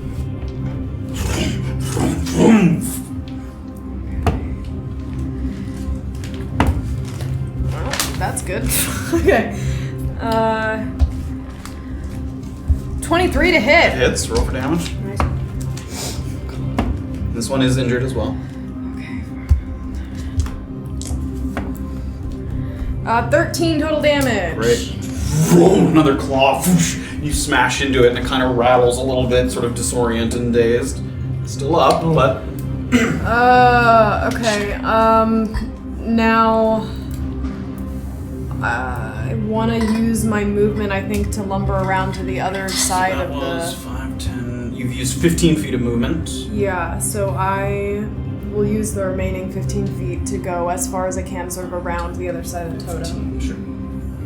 So, right. That was 2 attacks of opportunity there from the zombies. This one and this one. First one is 9 to hit. A 9 misses. The second one is 16 to hit. 16 hits. You take 5 bludgeoning damage. Okay. Boom! As it smashes you on the way by. Just like. Okay, who's next? It's Orba. So I'm just gonna rev up and cast Ray of Frost again at the totem. Okay. Keep going, Beezaura! I realized, am I attacking with disadvantage because of the zombies? Yes. Okay, I didn't do that for the first time I no, attacked that's the okay. totem. Sorry, I forgot. That's a 15 to hit. That hits. Roll for Okay, D8. 6 damage. The And red its frost speed goes is out. reduced by 10 And you feet. can see some of the ice kind of clinging to the bones and the flesh on the totem pole. Okay, gosh, that's it. I'm staying there. Okay. Erland. If I ready an action, can it be a movement and an action? No. It just has to be. Yes. Okay, so like readying a quarter staff attack has to be. If you within guessed the right shape. spot, yes. If you Exactly. guessed yes Ooh. within 5 feet of it. Yep. Oh, that's fun. Okay, I am going to move. What is that? 5, 10, 15, 20. So that's where she last was. That's where you right? last saw her. Yep. And where was she right before that? Sorry, was she like right here? I can do that. Yeah. Okay, cool. Cool. I'm gonna. Can I move to right there? Do I have enough movement to move right there? 40 feet? 10, 15, 20, 25, 30. Yeah, that's 30 there. Sorry, one more. I want to be like diagonal there. 35, Yeah, right there. And I'm going to ready a two-handed quarterstaff attack for if she appears within melee range of me. Sure. Now, do I want to do anything fun? Not yet. Not yet. Okay. No. That's my turn. All right. Okay, it's the Graven. It's the Graven. It's the Graven. Graven. Trying to keep my eyes away from the glowy parts. I'm going to cast Guiding Bolt on the totem. It says a creature. Can I still cast it Yes, with this? it counts. Okay, Yes, all right. it's considered a construct, which is a creature. Cool. Yes. All right, Is this an attack roll? This is a dexterity save. A dexterity save. Okay. Nope. Forgive me. It is a ranged spell attack. Then that's with disadvantage if you're shielding your eyes. My new modifier. Okay, disadvantage. 14. That hits. Roll for Yeah. damage. Okay. 4d6. Ooh, yeah. Light it up. Come on, Anthony. 4 plus 8 is 12 radiant damage. 12 radiant damage. Yeah. Yo, radiant though. The guiding bolt goes out, and you see it, and it looks like that sort of shield that it's been blocking some of the physical. You see it kind of flutter into existence for a little bit, and the radiant damage just punches through it. Yes. You see it like a piece of the totem goes like Amazing. flying off, and parts of it are starting to crumble down. Cool. It seems like you punched a good hole through it, and that also next attack is Next advantage. attack is at advantage on it. Great. Oh, awesome. Because it glows with a bit of good glow, not Great. evil glow. You done? Yeah. Totem. Okay. Oh god. Ground Cannot shudders. believe it. Come ladies and on. gentlemen. Oh my Cannot god. believe it. I mean, Yeah. What? Stupidest thing I've ever done. Wait, what? I used Channel Divinity and I didn't just wait and then try to turn everything. I can't do that now. That's okay. Fucking did 3 damage. Do you need instead. another hug? Yes. Okay. Well, come over here because I'm surrounded by zombies. Alright, fine. Here I come. yeah, they're literally encircling me against this totem. I don't know what's happening. You You're have fine. AC. Let's go. I think they would. I think they would have to roll a nat 20 on you. They in order might to- actually have to roll They But that. they're have to roll a zombies. I 19. assume they don't have a good modifier. Just to, again, illustrate. I have 2 hits, half my HP. That's the totem's turn again. There are no, dead ones at the moment, so there none can rise, but a couple additional bodies rise up. Those are not skeletons; they're zombies. I didn't have enough zombies. Okay. They're all the same, all zombies. Okay. The black lion woman. Okay. Once again, blinks into existence. I don't know. Or Where is she standing on top of my head? Oh no, I was 2 away. Okay, I feel less bad. Close enough. Orba would know this now that you can communicate to Erland. You can choose the spot that you come back into. Yeah. She can, choose the within. So blinks back into existence. Chants towards the totem again, and this time you see a little bit of energy creep off her fingers into the totem, and you watch as some of the pieces of the totem No. start to reform as you hear a clicking. Some of the pieces, and it seems to heal a little bit. Would I know that as regaining hit points? You would know her as restoring it in some way. Okay. Well, she didn't restore. Did you not use Good. Oh, you used Ray of Frost. Yeah, well, chill touch is necrotic damage. Great, and she is going. No, That was her action. She's going to try and secure you. stay. Oh, No. the effect's so high. Oof, passed all of those so far. Jeez. Okay. Okay. After that, it's BZ. Okay, great. Come on, Are both of those zombies within 15 feet? It's a 15-foot cone, is that what it is? Yes. So you would need to go here in order to get all 3 of those. And they would have opportunities of attack, right? One of them would. If you go here, you could get these 3, and only that one would get an opportunity. I'll do it. That's the way. Shield up. Turns around. That's a 14 to hit. Nope. Great. So I'm gonna use the acid What it and I'm gonna takes go to for it. It is insane. So automatically fails. The one closer to the totem, 11. Fails. And the one closer to Beezaura, 8. Fails. They all fail. Come on.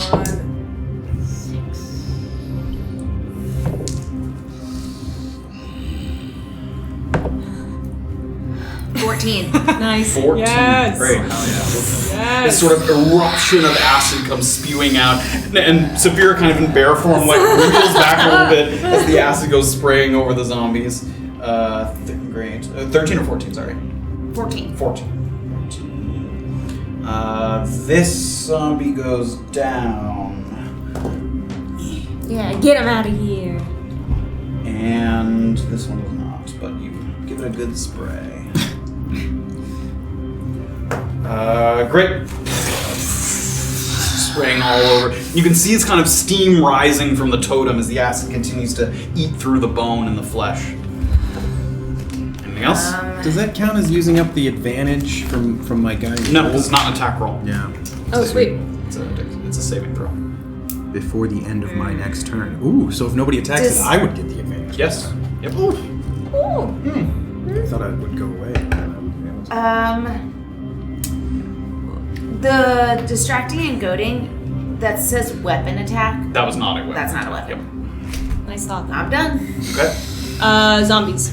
Zombies, once again, sort of simple-minded creatures. They go towards the closest targets. 2 of them attack on Orba, 2 on Graven, 1 on Safira, and 1 on Somebody else kill them! I'm trying to. I don't get any. Orba. 11 to hit, Keep going. 7 to hit. Shield. I cast shield. Great. So that doesn't The hit. attacks bounce off. Graven, 2 attacks. 7 to hit and 16 to hit.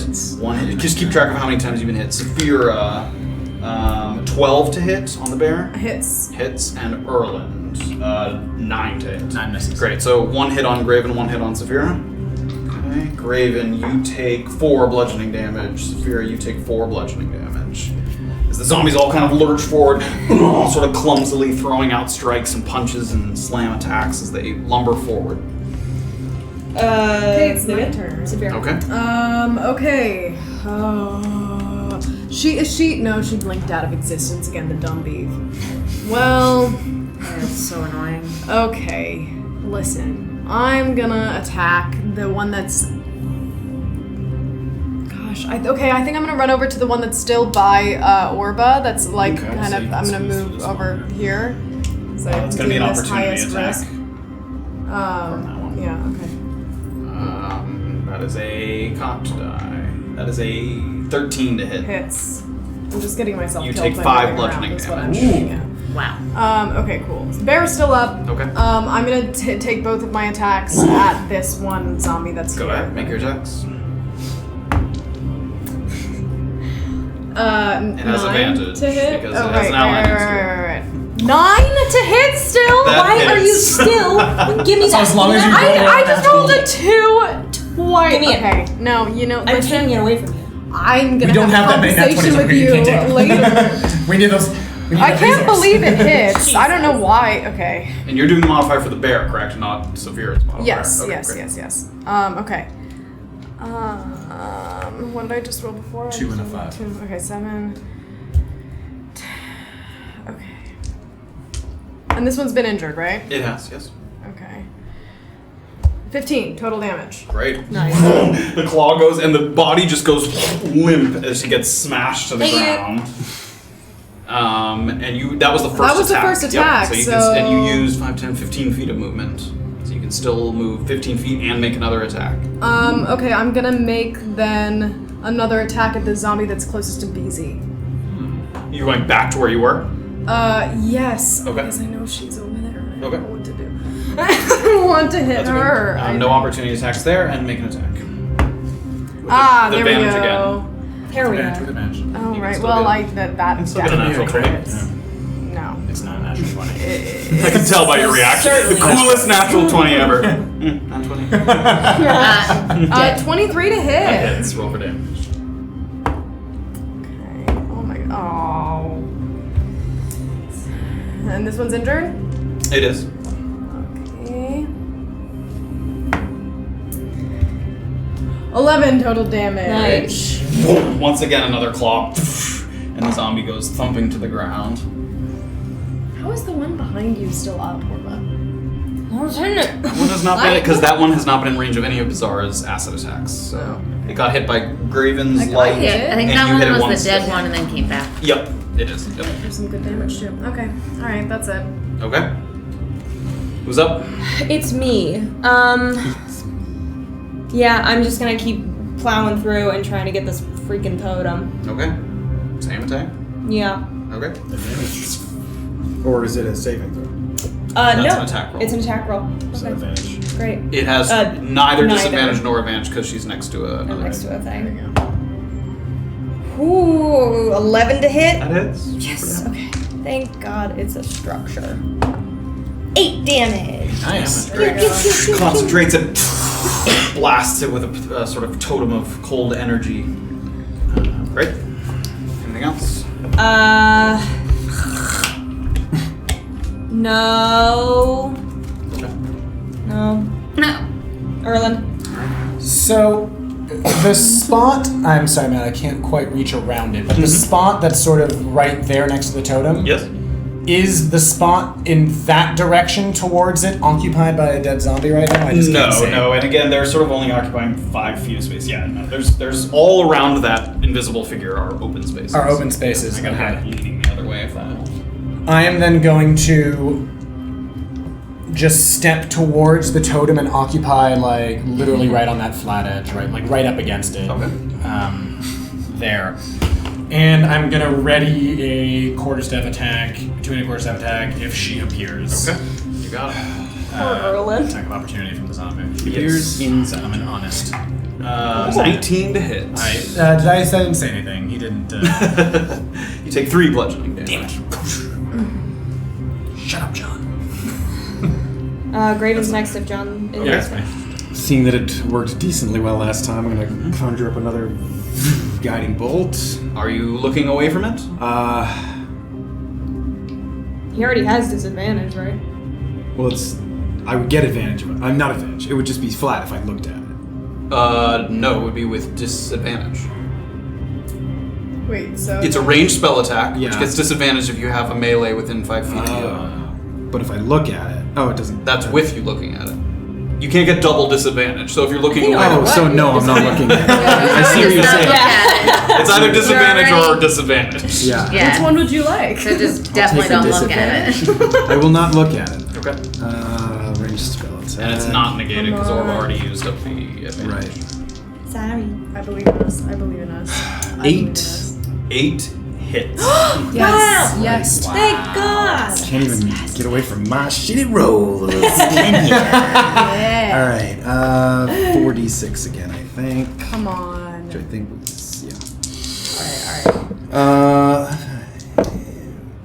Oh. That is That looks extremely yeah. That's fine. Okay, fine. All right. So I already forgot what the first 2 rolls were. I just did that. Wasn't it 4 or something?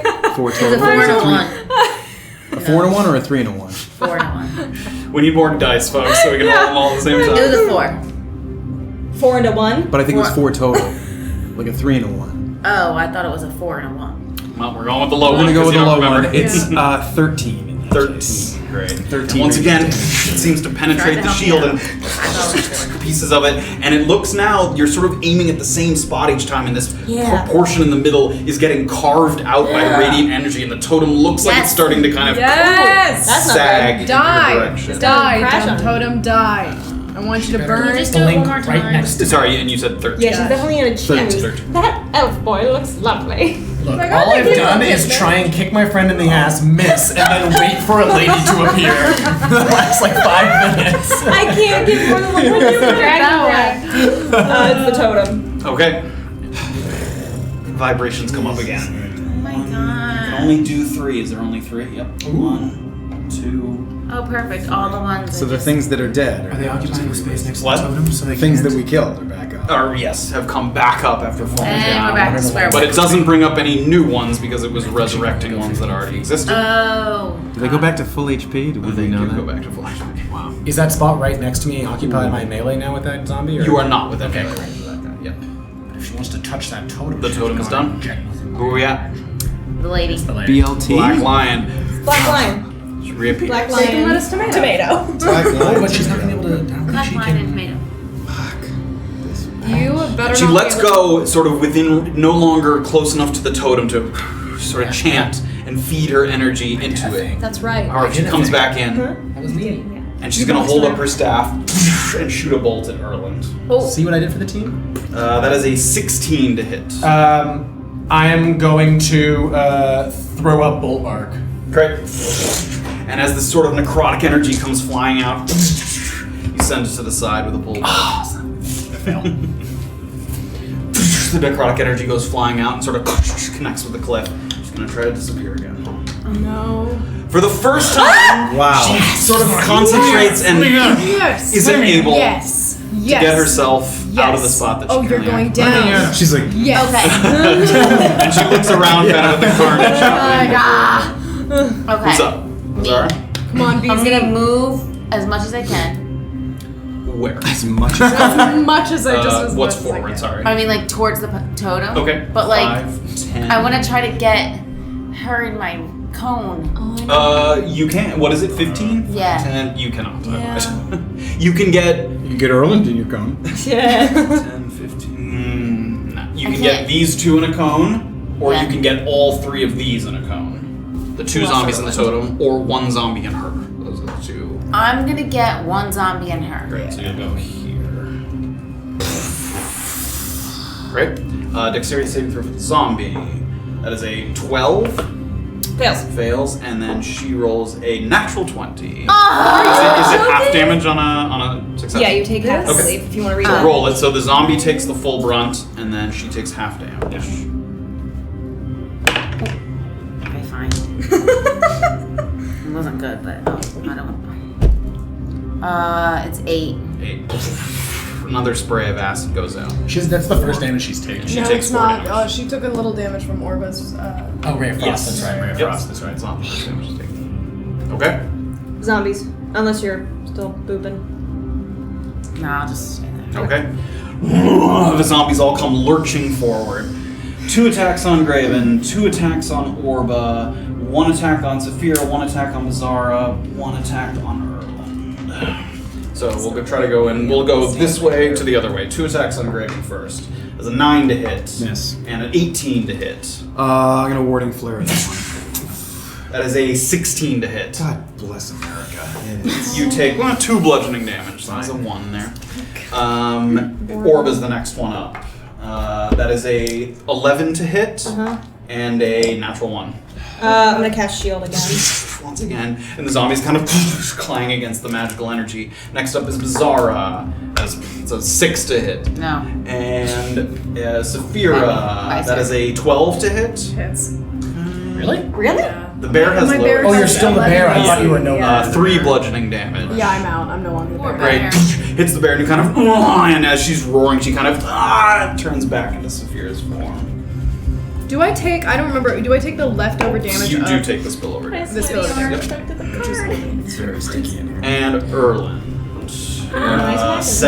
18 to hit. Minus 4. That doesn't quite get me. Right? Yeah. No, that's one. You take 4 bludgeoning damage. Get out. Take that. You want it? Alright, that's the zombies. Okay, Safira. Okay. I'm going to. I have to switch bows now, don't I? Or can I just take out my? You can still use that bow. It still functions as a regular bow, you just can't use its Yeah, and I special guess it has the features. same to hit modifier. It has the same now. to hit modifier. Yeah. Okay. Then I'm just gonna fire this bow. Actually, I'm gonna take a second first to Cast talk with animals. yeah, cast talk with animals.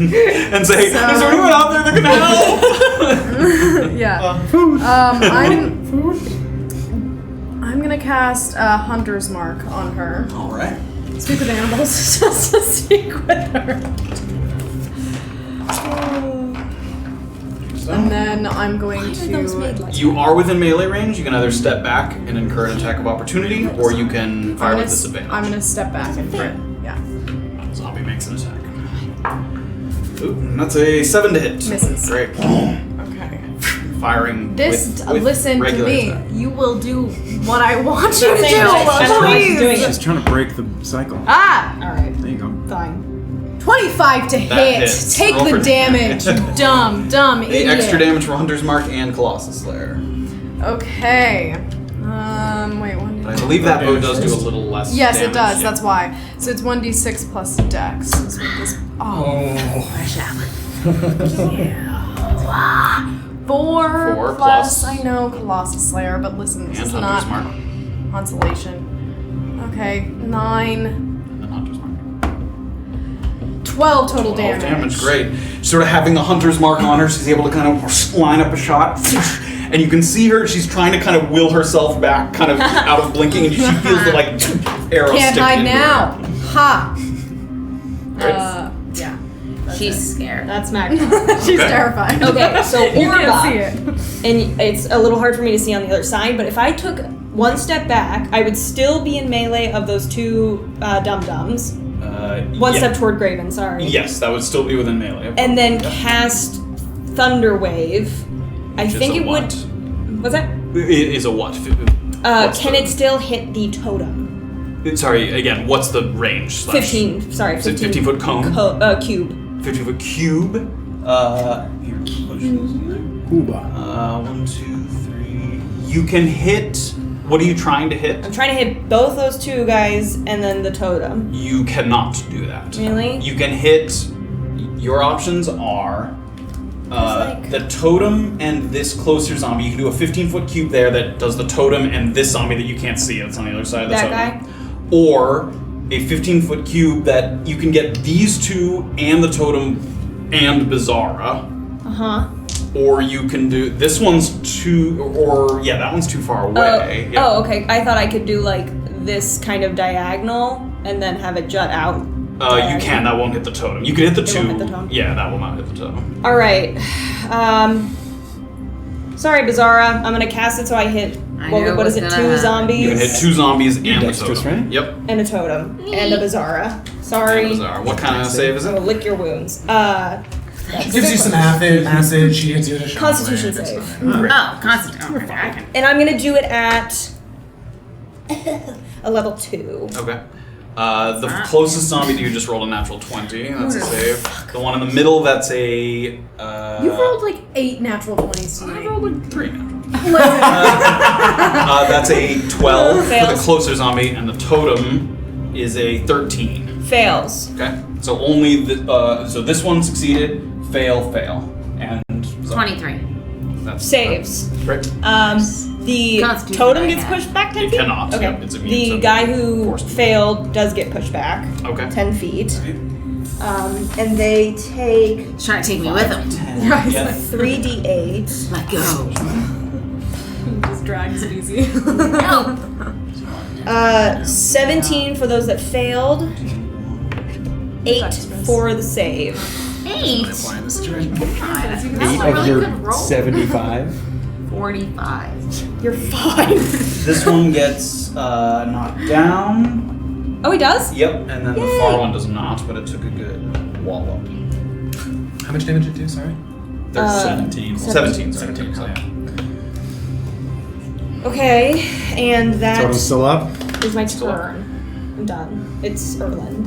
I'm taking a step forward so I stay in melee range of the zombie, but so I'm in melee There's range two with of them, her. but yes, they're both still So in I'm melee right in between all of them. Yep. And I'm swinging around two-handed quarterstaff attack right at the lady. Make an attack. Right at the madam. That's 17 to hit. That hits. Roll for damage. That is 8 bludgeoning damage. Great. How's she looking? Still alive. Beat up, but still alive. Gorgeous. Just taking a couple good smacks. All right, using a key point, and I'm gonna use flurry of blows to use 2 more strikes. Okay. Providing the job. That is 14 to hit. That hits. So that is my flurry of blows. Is this guy? That is ooh hell yeah 7 bludgeoning damage. Nice. And remind me what coming back up from prone doesn't take an action. It takes Half your movement. Half your But movement. melee attacks get advantage on a prone Yes, target. yeah. Range attacks get disadvantage on a prone target. Okay, that's Say what? okay. So I'm gonna say, let's say she makes a dex save to stay not prone. Okay. To stay. That is a 13. If my DC is 13, does that pass? Yes. It does. Yep. Oops. So she stays up. She is going to make another concentration saving throw for her blink. She fails. Yay! Sit down. Stay in one Blink place. doesn't have a concentration saving throw. I think I got you excited for nothing, and I had rolled one earlier for nothing. Yeah, that does not have a concentration saving throw. I don't know why I thought it did. Wait, so 11 to hit for the second. what does that attack. mean? She's still. have to. It's still under the effects. Still It lasts there. for a duration. It's not. And it's not a concentrating spell. It just happens. But she failed to actually blink again. Yes, it doesn't end when she fails to blink. Okay. 11 to hit. 11 misses. That sucks. Sweet. Sweet. Those are. I don't know. That's my turn. Okay. Graven. Okay. How's this thing looking? The totem? Yeah. I mean, you've done some serious damage to it with the radiant damage. It's starting to eat into the totem. Whoa. He's a grab. So sticky. Okay, I'm gonna do it again. Here Yeah, it comes, that's it. bitch. Disadvantage. It's a good choice. With Disadvantage. disadvantage. Or if you move out of range Wait. of... Really? Really what? Yes. Oh, As in, yeah. because I'm close to It's a them, ranged spell Dangerous. attack, and you're within 5 feet of an attacker.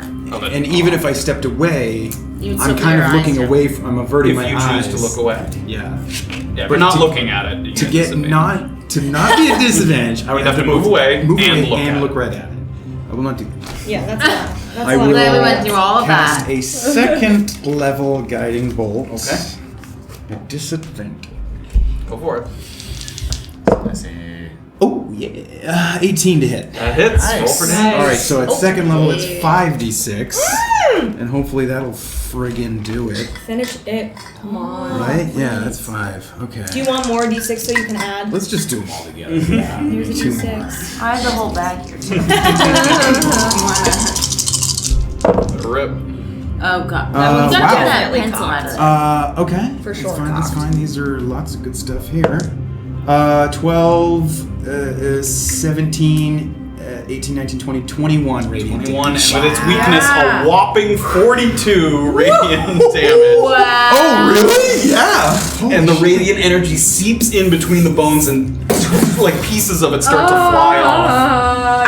Graven! Yeah, seriously. And the totem Crumbles. falls over, and it kind of I was gonna say, collapses you gonna make that go down in my into head. the. gonna say, into the dex saves all ravine around. there. Does anything happen to the undead? The zombies stay up. Oh, that's poo. That's And lady fine. stays too? Yes. But the totem is All right.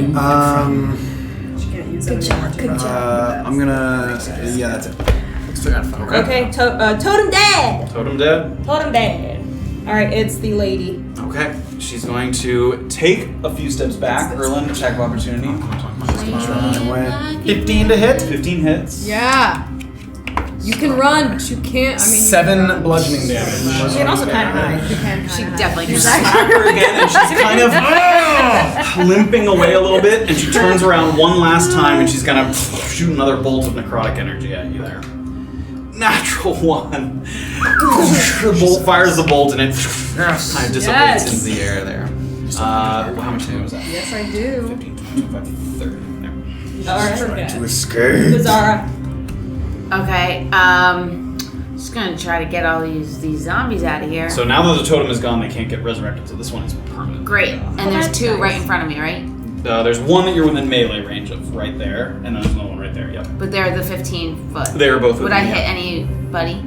You can hit these 2 without hitting anyone, or you can hit all 3 of these, but it would also catch Erland. Oh, it's tasty.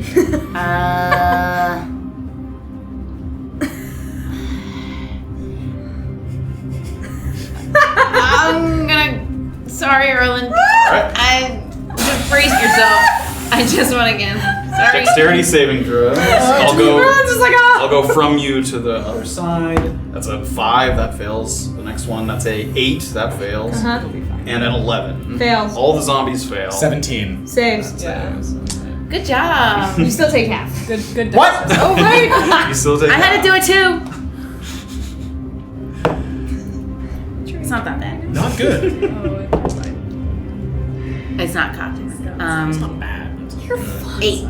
4 damage for Erland. Okay. Yeah, okay. Told you. Yeah. Spat on It the was thing. worth it. This one. Just a little acid on you. This one got pushed. The acid starts to eat away at it, and it kind of reaches up one last time, and then kind of collapses in a puddle of acid there. You didn't even kill either of the other guys? Just killed one of them. I don't Well. care. Well, That one is not even damaged oh until my now. goodness. Yeah, that one just got damaged.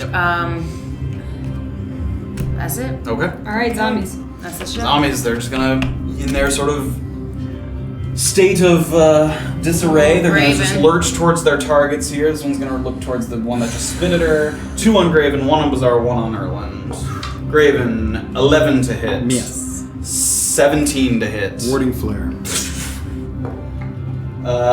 12 to hit. Yes. Great. And Beezaura, natural 1.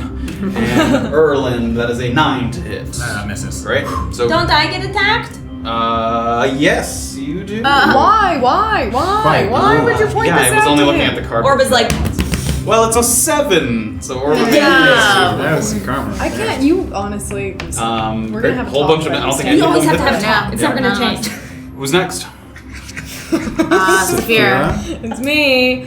Okay, I'm gonna take. If I take a step, am I close enough to provoke an attack of opportunity? You from are this 10 feet zombie? away from the zombie. Great. I'm gonna get a little bit closer to Our Lady, How much closer? just like 5 feet, because I still want to stay away from her, but I want to make sure if she's running away that I don't know. Right. Honey. She was limping away, I thought. Yeah. She was. 25 to hit again. 25 hits. Roll for damage. She's Hunter's Mark. She's Colossus Yeah, Slayer. oh, light her up, baby. Okay. Please. 7. I have my dexes. Okay. 8. And Colossus Slayer, right? 'Cause she's okay. Okay, so 10 total damage. Show us how it's done. Okay, so Safira, seeing that she's gone down, kind of has like a moment of looking around to see if the zombies have gone down. Well, describe your attack first. Alright, You're in a cool thing. Just hit the lady. You already saw all I'll of tell it. you. I mean, I take my arrow and I fire. I try to get it right between her eyes, You do so. and then I'm like, "I showed you!" And I run up to her and I'm gonna showed you. And as she crumbles to the ground, And then I want to leave it. the necrotic and necromantic energy keeping the zombies up, they go down to one knee and then fall flat on their face. There we go. And the zombies cease to move or react. Cease to anyway. Cease to exist. Yeah. And we exit combat. Well, Good job. Does anyone require healing? It depends on when we're going to rest, I suppose. Yeah, what time of the I day? mean, it's still fairly. I mean, it's We maybe just just past started, noon. yeah. Like just before noon. I'm okay.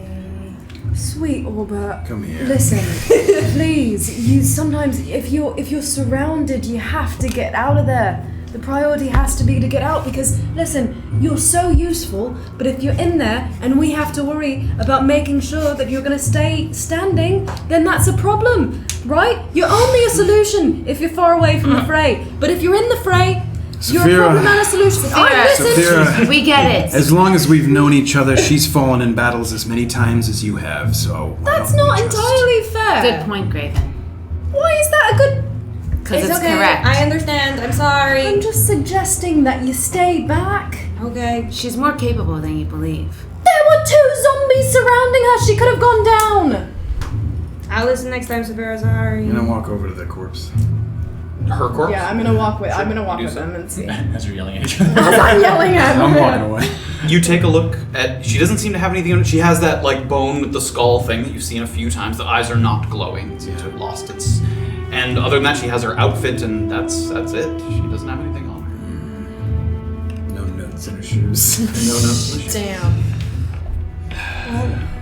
Well, that was. Do we we don't recognize her at all? Does she have any distinguishing features? I mean, she has black line feet. Her hands are tattooed black. She has like the bone sort of strapped to her legs. Can I go up and take a closer look at the totem? It collapsed into the canyon. Right. There's pieces of it on the ground, like bones and things. Beats But over the canyon. Was that the same, the exact same sorcerer that approached you in the woods? No, Not the exact, no, but it's not. similar. I am curious if these people are marked for death. Didn't they say that they resurrect people? Should we burn the body, perhaps?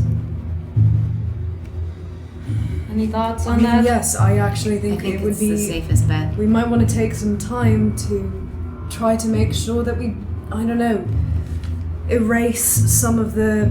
We don't want another necromancer to be able to walk by here and sort of, I don't know, Resurrect. re-establish what We they've could shove most of the bodies off the cliff and burn hers. Yes. Well, the bodies off the cliff could still be resurrected. Sure, but at least it Sure, wouldn't at least be a they'd be sorcerer. resurrected in the canyon. And no one would see them right away. I think that those ones are able to be tracked, is what I'm Those saying. marked for death are able to be tracked. Let's do it. Alright. Okay. Make a little fire pit. Sure. It takes a second. It takes 20 minutes to gather. So crackling fire. You're sort of piling the bodies onto it. Is that the plan? Sorry. I think. was I gonna mean, shove if the we're other gonna ones burn off. one, Oh, we sure. might as well burn all Should of we, them. I think we should burn all the bodies so that they cannot be resurrected. No. take hang quite a on, no, long we time. shouldn't burn Yeah. all the bodies first. It's gonna burn forever, and then there's gonna be a fire Okay, forever. okay. With smoke. It's just the sorcerer. I think resurrecting the sorcerer is more dangerous. Yes, alright, so the rest will. So then I'll start I'll throwing take the one rest off off of while that, he's doing yeah. the fire. And they, How long does this take? If I excuse myself from it, can I short rest? an hour or an hour. Does If the anybody group mind? would like to. No. Yeah, I'm gonna do a short rest. Sure. The group can take a short rest, yes. Sure. Or No, you all of just- us? I mean, or If not, one you don't person's have to. taking one. Yeah.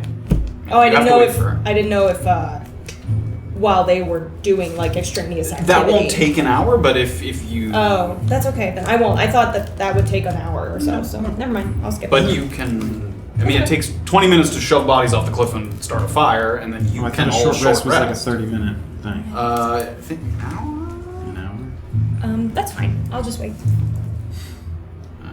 1 hour, yeah. Yeah. Okay. Okay. Okay, well, Let's hop on the Yeah, at horse. least Let's 1 go. hour long. Let's get out of here. let's keep moving, please. All right. So you guys shove the corpse, and the you're burning the one body. The Yeah, the burning her. sorceress's body, great. Just crackling from the fire. You guys continue to move. The path along the canyon is peaceful beyond the site of the skirmish. And without the stench of death around you, it returns to actually a quite kind of scenic and majestic route.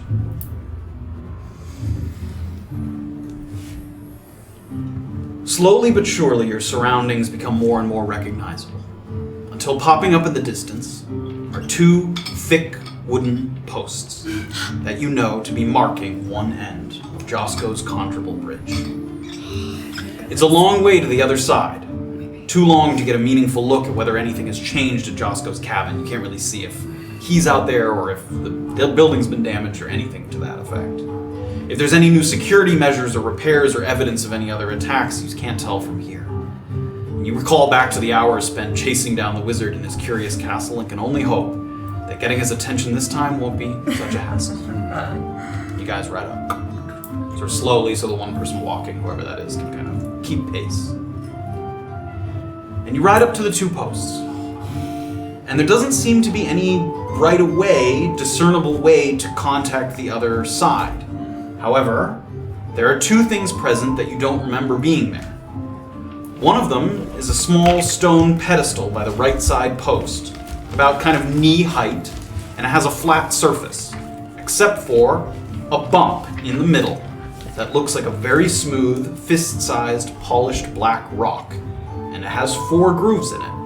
And immediately, Erland and Orba seem to recognize it, not the specific one, but it looks very much like the rock that Marvin Bishop directed you to in his office. A rock that, when squeezed, lights up another stone somewhere else. Yes. And the other thing that you see is a kind of wooden box There's a slot in the top. It almost looks kind of like a shoddy mailbox. And it's been fastened to one of the 2 posts. And the box looks fairly newly constructed. You seem fairly convinced that when you came across the first time, you don't remember that box being there. The stone pedestal, it's kind of off to the side. You're not entirely sure whether that was there or not. But the box definitely looks new. Orba's gonna waddle over to the pedestal. Can she grab it? Okay, you do so. I think this is going to call Jasko. And I'm guessing that is where we put our gold. Gold. Yes, passage. I know we all kind of collectively thought we might want to talk to Josko or ask him some things. Does that note saying that he's working with the camp not dissuade anyone? I don't know if he's working with the camp. I think they We knew we utilize the had bridge. to deal with the Black Lions. He's at to be least fair. yes, I suppose. but- Everyone knows this is the bridge. No, but I know, but the point is we knew he had to deal with the Black Lions, but does that note indicate he's working more closely with the camp itself than we initially thought? Well, if he had a big deal with the Black Lions, he clearly knows that the Black Lions are working with the camp. So. Right, but this note we found is not from the Black Lions, potentially. Right. It seems to be like he has some correspondence with perhaps some higher-ups at the camp. It's possible, yes, but Jasko truly strikes me as a man who really doesn't affiliate with any one party. I might not trust everything that comes out of Jillian's mouth, but I certainly trust her mission. I trust her conviction, and I don't think that Jillian would put her trust in someone who was actively trying to go against everything that she stands for. Do I think we tell Jasko everything we learned? No. But All right. Absolutely not. So what are we telling him then, as you're doing? So, I mean, that it's we're supposed to waiting be- for... No, what are we going to tell? What do we want to tell Josko? Are we telling him anything? I think we just need to get over the bridge. That's Just that we're getting back to Mukmu and meeting Well, up with this is Jillian. new. Am I wrong? This is new. This wasn't here before. I have a You feeling taking that... a look at the box over there? Yeah. Sort of pointing to it? Yeah. You see that there's a note attached to it. Oh. I'm just too busy. And the note has just a short couple sentences that are written in common, and then something written in a language that you don't understand. Okay. Do I know what the language is, or do I just? You don't. Okay. I'll read it and then give it to you. Josko is away on a personal errand. Find your own way across. Shit! Come on. And then a bunch of Goblin things. What that is you that? Oh, Wait, Can I you know. read this? I cast comprehend languages. And Orba takes a look at the note. Do any of us recognize the language? Nope. No. Can she tell what it is when she comprehends languages? Can she- What language it is? Yeah. I don't believe so. She just understands it. Oh, he's a clever. Oh.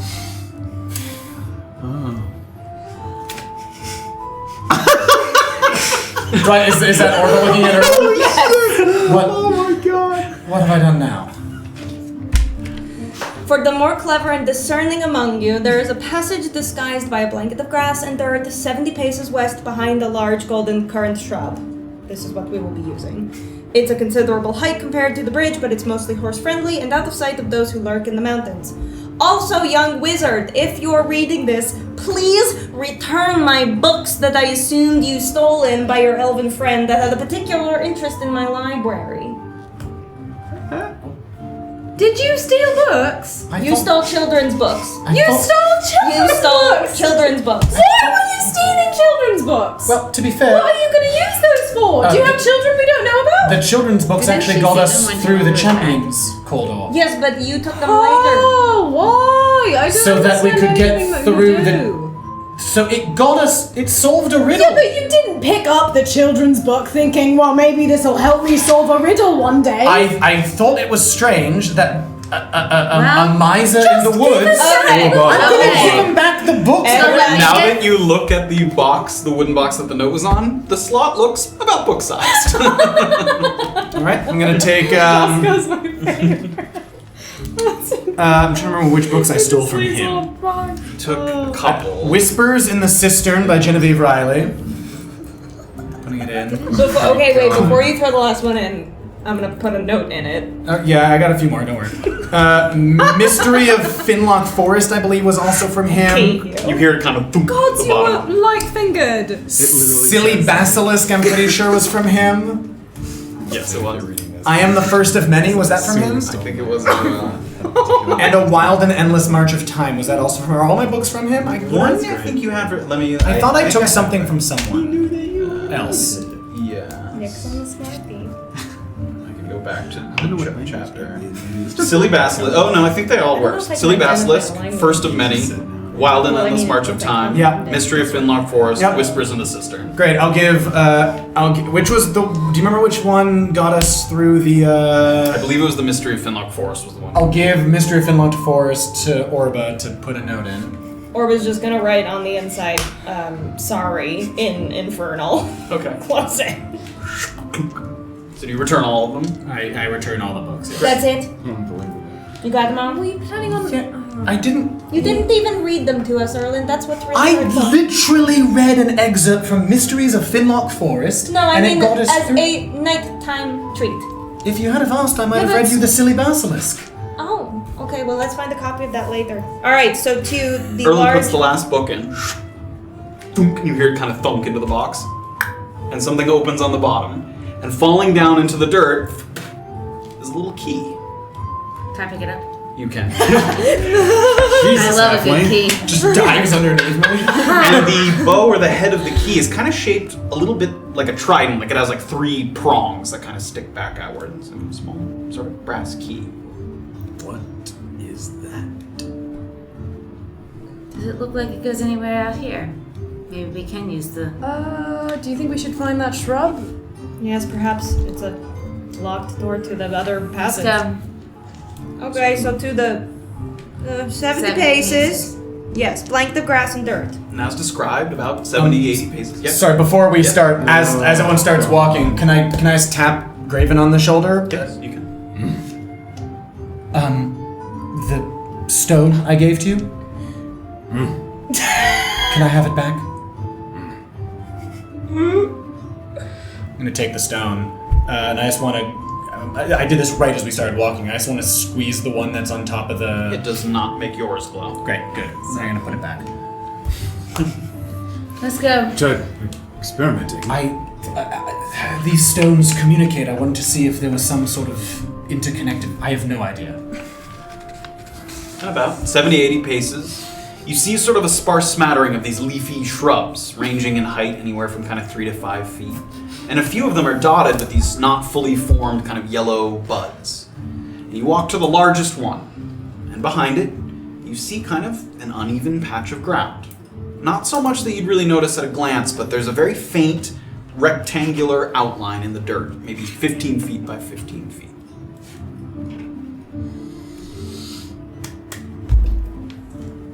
As you reach down, you sort of sink your hands in, and immediately it feels like your thumbs kind of go up underneath, and you pull, and it looks like it's like a woven piece of cloth that on top he's pasted or attached grass, sticks, dirt, all this sort of camouflage. So you can literally like pick up the whole thing like a big tarp, and you kind of pull it away, and underneath are like a bunch of long planks, and you can see between them, it looks like it's covering up kind of a descending hole into the ground.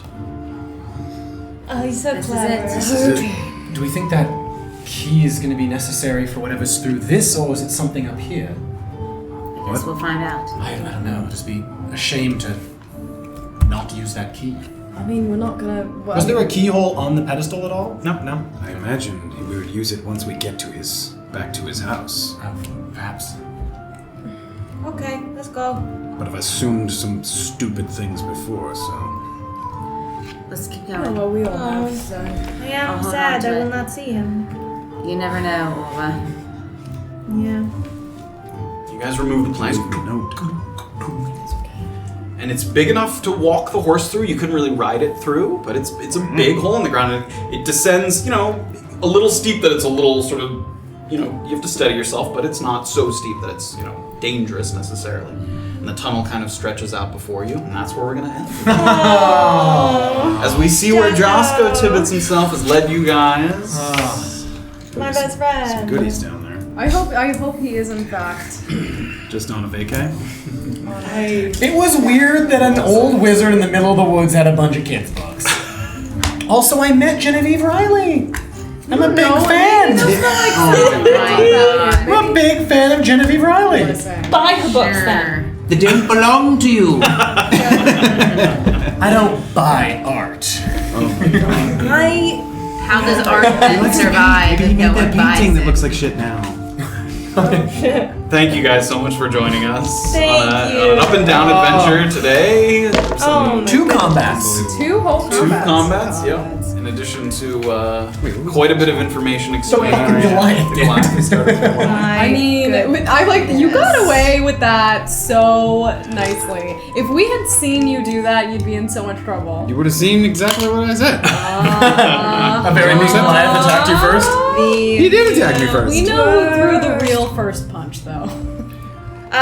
0 punches. We had a lot of action tonight. So the real Matt Ryan, thank you for subbing so Thank much. you so much. Welcome. Somber also gifted a bunch of subs. Awesome. Thank you. Lord Gasumba rated us. This is very exciting. Thank you so much. I hope you guys are well and still playing. Yeah. I think we've seen a couple of your I checked in streams with pop up. at least Legendary Action, who was also in chat and Yes. lurking. So I've seen hello. him as well. Hey, It's I good hope to you guys see are doing well. as always. So thank you everybody. I apologize if I missed you, but I think I got everybody. I think I got all the people. Yes. Somber gifted 5 subs. So thank you so much. Support means the world. It's sort of a Yeah. odd time, but we're happy to be back and playing. It's a lot of fun, and we'll see where Josco takes us next week.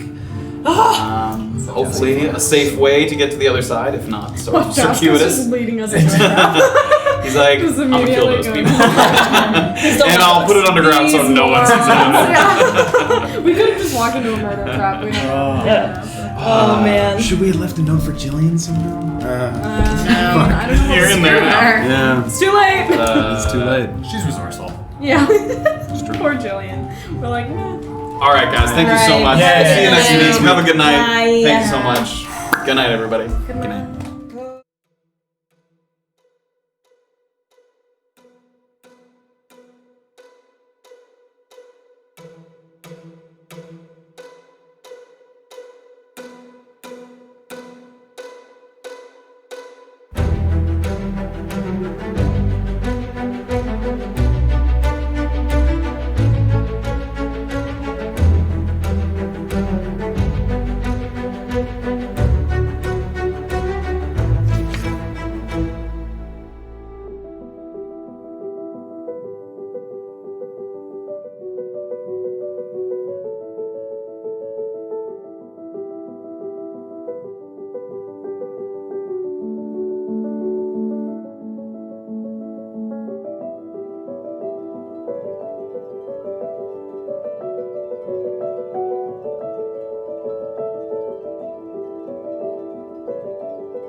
you.